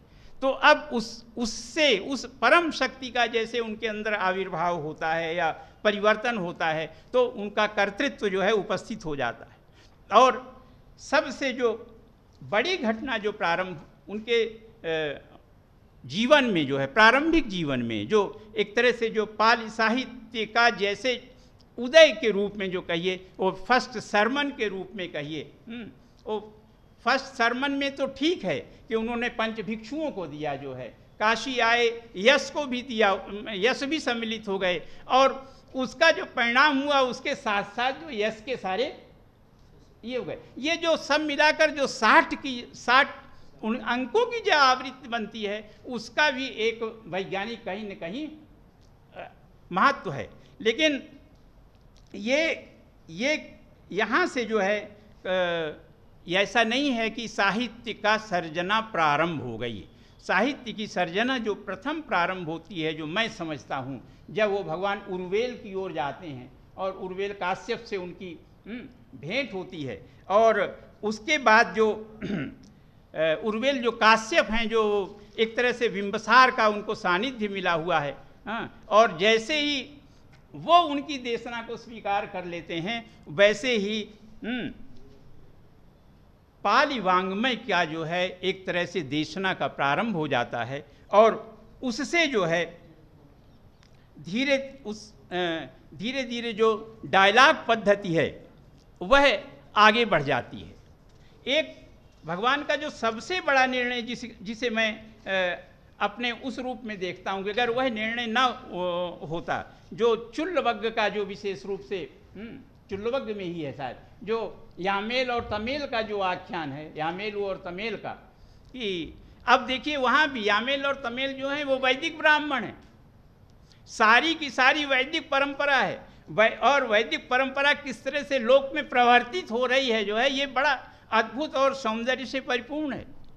अब ये निर्णय जो है भगवान का एकदम से जो है वो पूरी भारतीय विद्या के लिए एक नया आयाम खोलता है। वो कहते हैं कि देखिए आपकी जो देशना है वो चारों ओर सब अपनी अपनी भाषा में जा रही है, और अपनी अपनी भाषा के कारण ये भ्रष्ट होती जा रही है जो है, और अब भ्रष्ट हो जाने से अब संशय है, तो हम चाहते हैं कि इसको हम वैसे ही छंदोबद्ध कर दें जैसे कि वेद मंत्र हैं। अब वहाँ बिल्कुल कोई अनादर नहीं है। ये चुल्लवग्ग के 5वें वग्ग में ये आया हुआ है, बहुत बढ़िया आख्यान है, और महापंडित राहुल सांकृत्यायन बड़ा अच्छा अनुवाद भी करते हैं। जब मुझे उनका अनुवाद नहीं पसंद आया, वो कहते हैं कि भगवान फटकारते हैं। हाँ, भगवान फटकार तो सकते नहीं है जो है। हाँ, जबकि sacred book of the east का ट्रांसलेशन बहुत इंटरेस्टिंग है, बहुत ही सुंदर ढंग से दिया हुआ है उन्होंने।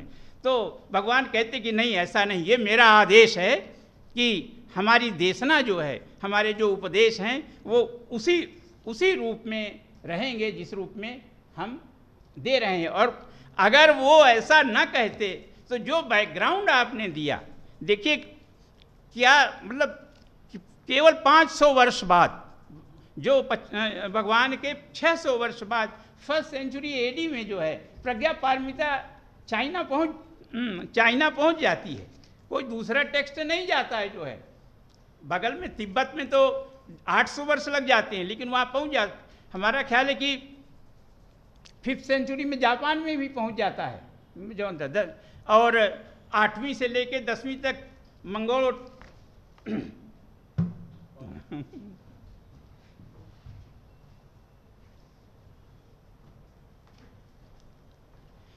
साठ तो नहीं करना है।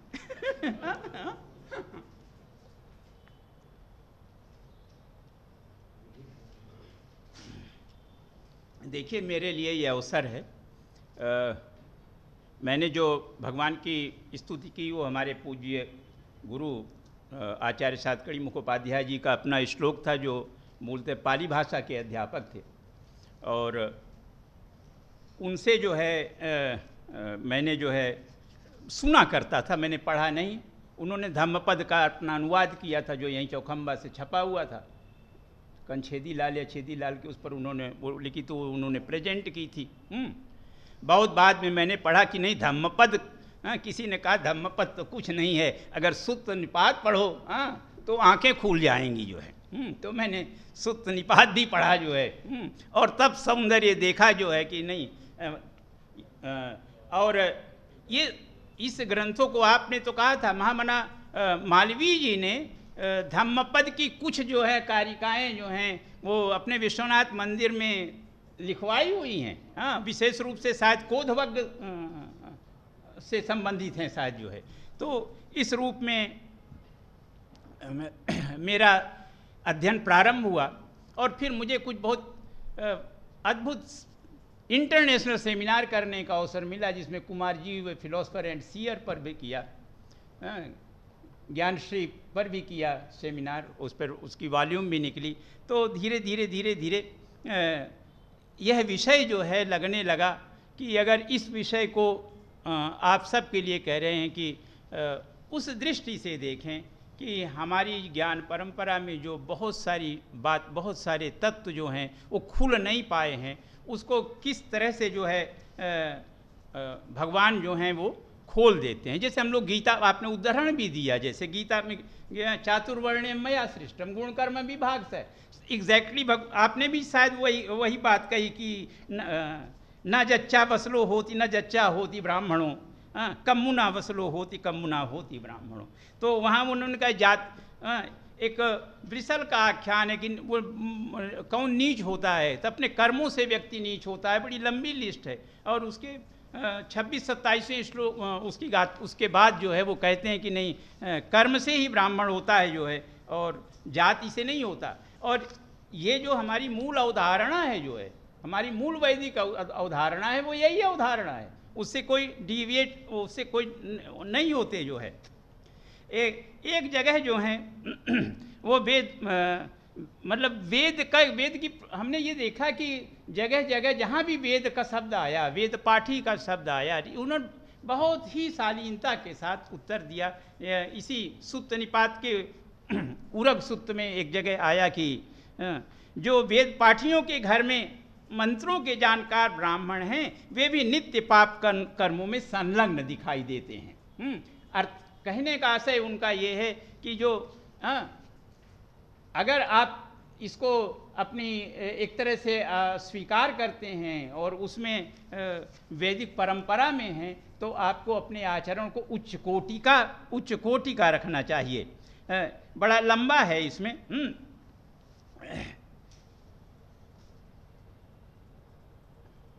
एक बहुत बढ़िया आख्यान आया उसमें। ये जो चर्चा ये वाली जो चर्चा हो रही है यहीं पर जो वृषल का कारण बताने के बाद उसमें जो कहते हैं, उसमें बहुत बढ़िया उपमा दी है। वो बहुत कम मिलती है, जहाँ वो कहते हैं कि अभिक्कंतम भोगोतम अभिक्कंतम भोगोतम।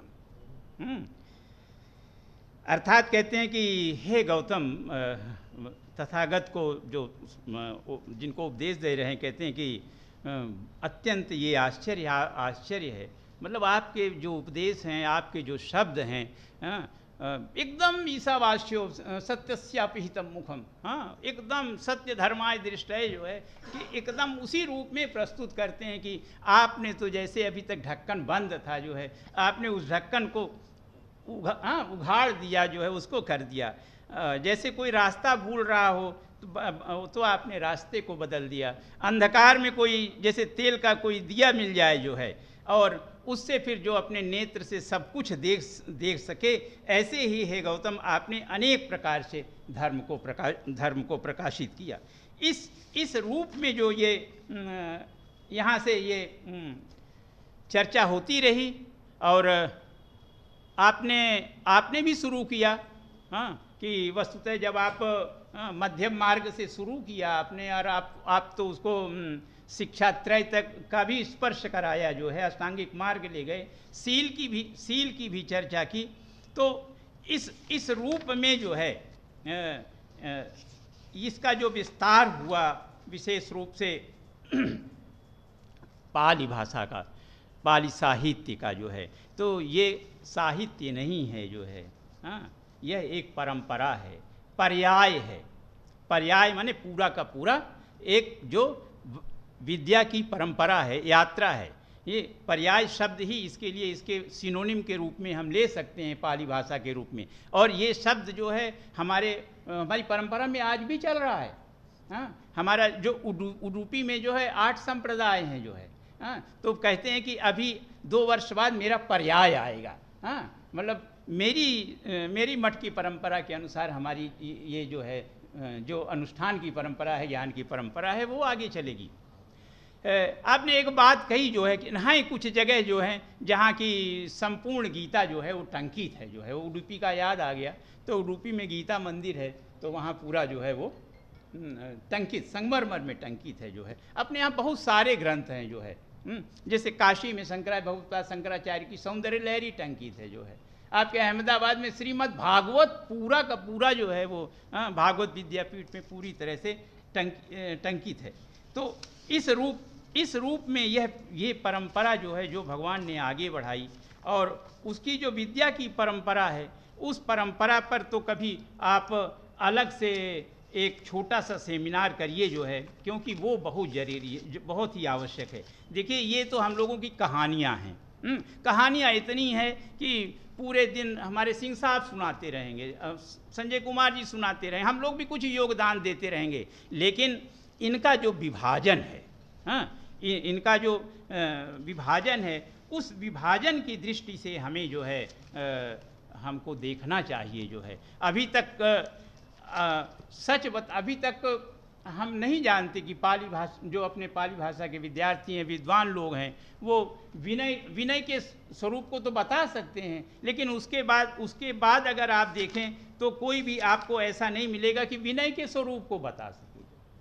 और उसमें जो प्रथम स्वरूप हमको जो देखने को मिला, जो मुझे लगा कि उस समय भारत में पूरी की पूरी स्मृति की परंपरा थी, एक नहीं, याज्ञवल्क स्मृति, भरद्वाज स्मृति, गौतम स्मृति, वशिष्ठ स्मृति, मनु स्मृति, नारद स्मृति, इतनी सारी जो है हमारी जो स्मृतियाँ थीं जो हैं वह उपस्थित थीं।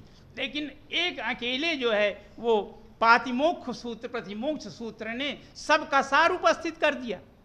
अगर भारत नैतिकता की अवधारणा को, मोरेलिटी को अगर पिरो देना है केवल, तो उसके केवल 8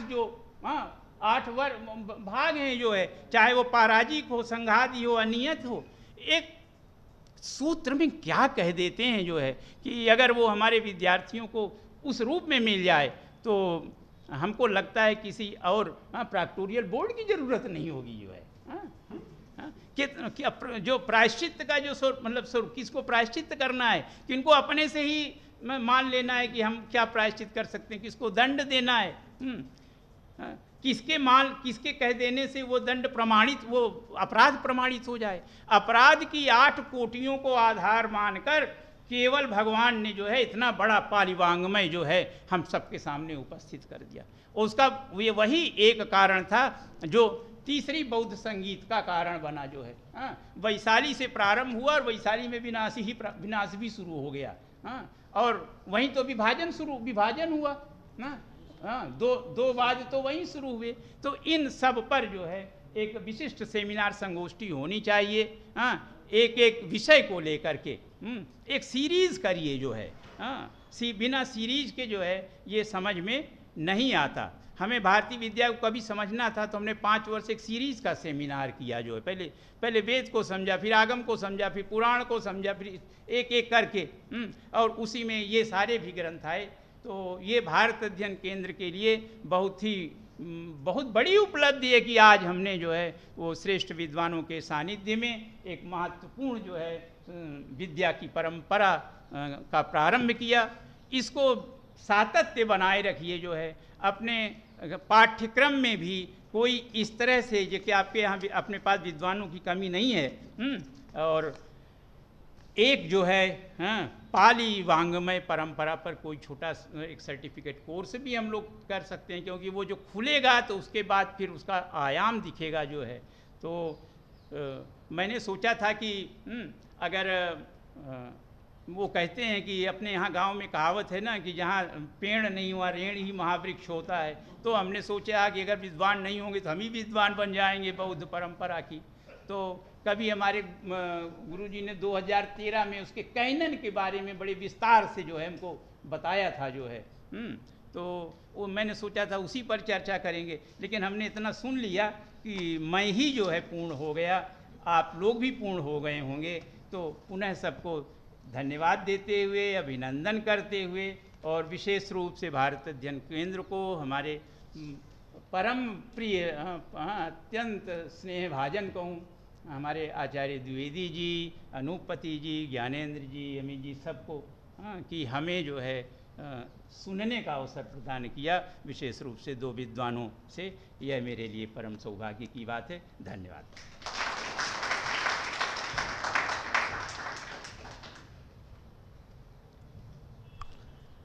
शब्द तब भी नहीं थे, सांसें अब भी बंद हो गई। सर विजय शंकर गुरुजी जब बोलते हैं तो पूरा भारत एक बार खड़ा होता है, आपके मानस पटल पे छा जाता है। फ़ोन पे ही सर से मैंने दुराग्रह किया था, गोरखपुर का हूँ तो हठ योग मेरा मूल धर्म है। सर ने कहा ठीक है, मेरे पास एक स्कीम है पाली ज्ञान परंपरा को समझने का, जो स्कीम सर अपने डायरी में ही लेके जा रहे हैं, ये आदेश देकर के आप फिर बुलाओगे तो बताऊंगा। लेकिन आनंद में हम लोग इसलिए हैं कि सिद्धार्थ सर आए, एक फ़ोन पर ही बात है, भेंट कभी नहीं। फ़ोन पे ही मेरा दुराग्रह सर को जाना है, अपना सब स्कीम है। कहा अच्छा ठीक है अनूप आऊँगा। आए, हम लोग सुने, एक नई शुरुआत की आहट दिखाई दे रही है। नई शुरुआत तो नहीं कहेंगे, सर बैठे हैं हमारे समन्वयक, लेकिन हम थोड़ा सा इसमें कुछ समय लिए यहाँ तक आने में, लेकिन करेंगे, पूरी तरीके से करेंगे, क्योंकि सर जैसे समन्वयक हमको प्राप्त हैं। हर समय हर कार्य के लिए बिना किसी रोक टोक के पूरी ऊर्जा के साथ खड़े रहते हैं। मैं धन्यवाद ज्ञापन नहीं कर रहा, मन का उद्गार व्यक्त कर रहा हूँ। हाँ ठीक है, ये पाली साहित्य पर एक पेपर है हमारे हिंदू अध्ययन के स्वतंत्र पाठ्यक्रम में, पाली साहित्य को समझने का एक पेपर है, और एक स्वतंत्र पेपर है बौद्ध सिद्धांत को समझने का।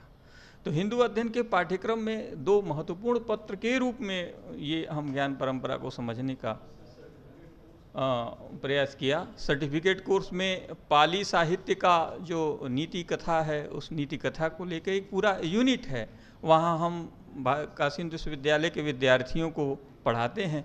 पूरा जो बौद्ध वाङ्मय का नीति कथा है, जहाँ से हम मोरल वैल्यूज़ को इनकलकेट करते हैं। सर ने प्रतिमोक्ष सूक्त की बात की, सिद्धार्थ सर ने तमाम इंगित किया, वे सारे हम काशी हिंदू विश्वविद्यालय के विद्यार्थियों को सर्टिफिकेट पाठ्यक्रम के अंतर्गत पढ़ाते हैं। पाली साहित्य की जो विवेचना है, उसका व्याकरण अलग पाठ्यक्रम, और सिद्धांत का। तो ये पाठ्यक्रम में छोटे छोटे प्रयास केंद्र ने किए हैं। गंभीर प्रयास की शुरुआत है। सभी विद्वानों, 8 विद्वानों ने इस सभा में शिरकत की। एक बहुत छोटे से दुराग्रह, आग्रह जो भी कह लीजिए, उसमें इतना प्यार, इतना आशीर्वाद प्राप्त हुआ है कि मैं बटोर नहीं पा रहा हूँ। लेकिन इसलिए मैं कुछ नहीं कहूँगा। धन्यवाद ज्ञापन के लिए मैं अपने केंद्र के भाई ज्ञानेंद्र नारायण राय जी को बुलाता हूँ कि आप औपचारिक धन्यवाद देते हुए इस सभा का समापन कर कृतज्ञता अपनी तरफ से ज्ञापित करें। वागर्थाउ संपृक्तो वागर्थ प्रतिपत्ते जगतः पितरो वंदे पार्वती परमेश्वर। आज भारत अध्ययन केंद्र के लिए एक सुखद दिन है। आज सुखद इसलिए भी कि जो हमारी चिंतन परंपरा है, शास्त्र और लोक दोनों आज यहाँ, दोनों की उपस्थिति रही। आज के इस कार्यक्रम के लिए मैं धन्यवाद के क्रम में इस सत्र के अध्यक्षता कर रहे आचार्य शुक्ल जी को आदरपूर्वक धन्यवाद ज्ञापित करता हूँ। आचार्य जी की उपस्थिति ही मेरे लिए ही नहीं, पूरे भारत अध्ययन केंद्र के लिए ऊर्जा का संचार करने वाली होती है। आप जब कभी भी हम स्मरण करते हैं, आप सहर्ष उपस्थित हो जाते हैं और अपने सुझावों से हमें संतृप्त करते रहते हैं। इस हेतु मैं स्वयं भारत अध्ययन केंद्र के समस्त विद्यार्थियों की तरफ से आपका बहुत बहुत आभार व्यक्त करते हैं। आभार के इस क्रम में आज के सारस्वत अतिथि आचार्य सिद्धार्थ सिंह जी को मैं धन्यवाद ज्ञापित करता हूँ। आपकी हम लोगों की पहली मुलाकात हुई थी केंद्र में ही, जब आप एक अपने संक्षिप्त भ्रमण के क्रम में जब उपस्थित हुए थे, तो आपके जो सुझाव उस समय भी मिले थे, और आज आपने पाली साहित्य के क्रम में जो हमारे पाली साहित्य के वाङ्मय को जो वैश्विक क्षितिज पर जो उसकी उपस्थिति दर्ज कराई है, इससे मैं स्वयं और मेरे सभी प्यारे विद्यार्थी आप्यायित हुए हैं। ये तदर्थ आपको, आपकी इस पावन उपस्थिति को मैं सादर नमन करते हुए आभार व्यक्त करता हूँ। मैं आभार के इस क्रम में अपने मुख्य वक्ता आचार्य संजय कुमार जी का भी धन्यवाद ज्ञापित करता हूँ कि इस पाली साहित्य के जो सृजनकर्ता हैं, उन बुद्ध की धराधाम से आप यहाँ पधारे हैं, वैसे ही जैसे बुद्ध अपने ज्ञान को संचित करके हमारे सारनाथ में प्रकाशित कर दिया था, आपने भी उसी ज्ञान को आज जिस सूत्र में बांध करके आप प्रकाशित किए हैं, ये तदर्थ मैं स्वयं अपने भारत अध्ययन केंद्र समन्वयक और अपने विद्यार्थियों की तरफ से, प्रतिभागियों की तरफ से आपका बहुत बहुत आभार व्यक्त करता हूँ। मैं आभार प्रदर्शन के इस क्रम में अपने यशस्वी समन्वयक, जिनके साथ हम सब आज यहाँ पहुँच सके हैं, आपके उदार व्यक्तित्व, विद्वत्तापूर्ण जो हम सभी के लिए जो मानदंड आप निर्धारित करते हैं, हम सभी उसको सहर्ष स्वीकार करते हुए, उसका निष्ठा से पालन करते हुए और भारत अध्ययन केंद्र के इस यात्रा को आज इस क्षण तक के लिए लेकर के आगे बढ़ रहे हैं। आपके कुशल मार्गदर्शन के लिए आपका बहुत बहुत आभार। मैं आभार प्रकट करना चाहूँगा सुबह के सत्र के दो मूर्धन्य विद्वानों, आचार्य श्री प्रद्युम्न दुबे जी का और आचार्य हरिशंकर शुक्ल जी का मैं धन्यवाद ज्ञापित करता हूँ। उत्तर प्रदेश संस्कृत संस्थान का, जिन्होंने हमें सहयोग प्रदान कर इस कार्यक्रम को पूर्णता प्रदान करने की कार्य किया। मैं स्वयं समन्वयक भारत अध्ययन केंद्र और समस्त विद्यार्थियों की तरफ से उत्तर प्रदेश संस्कृत संस्थान का भी बहुत बहुत आभार ज्ञापित करता हूँ। धन्यवाद के क्रम में सम्मुख मित्र डॉक्टर वेद व्यास पांडे जी का, जिन्होंने अपने विद्वत्पूर्ण व्याख्यान से इस एक दिवसीय संगोष्ठी को संपन्न किया, ये तदर्थ आपको बहुत बहुत धन्यवाद ज्ञापित करता हूँ। डॉक्टर राजेश मिश्र जी को मैं धन्यवाद ज्ञापन के क्रम में अपने सहयोगी मित्रों डॉक्टर अमित कुमार पांडे जी, विदुषी Gita Yogesh Bhatt ji, doctor Jaya Pandey ji, doctor Malay Kumar Jha ji, doctor Digvijay, doctor पूजा सिंह जी, जो अपने विद्यार्थियों के साथ अभी अक्टूबर के सत्र में उपस्थित थी, डॉक्टर पंकज पांडे जी, और इस पूरे कार्यक्रम को अपने कैमरे, अपने वीडियो में रिकॉर्ड करने के लिए, ताकि हमारी भविष्य की जो पीढ़ी है उसको देख सके, इसके लिए मैं छायाकार अनिल गुप्ता जी का भी बहुत बहुत धन्यवाद ज्ञापित करता हूँ। मैं धन्यवाद ज्ञापित करता हूँ भारत अध्ययन केंद्र के समस्त कर्मचारियों का, जिनके सहयोग से यह कार्यक्रम संपन्न हो सका है। मैं धन्यवाद ज्ञापित करता हूँ हिंदू अध्ययन केंद्र के, हिंदू अध्ययन पाठ्यक्रम के समस्त विद्यार्थियों का, जिनके ऊर्जा का प्रतिफल है यह आज का सफल कार्यक्रम। मैं धन्यवाद ज्ञापित करता हूँ इस महत्वपूर्ण विषय के को जो हम सब के बीच आज एक दिवसीय संगोष्ठी के रूप में लेकर उपस्थित हुए मित्र डॉक्टर अनुपति तिवारी जी का।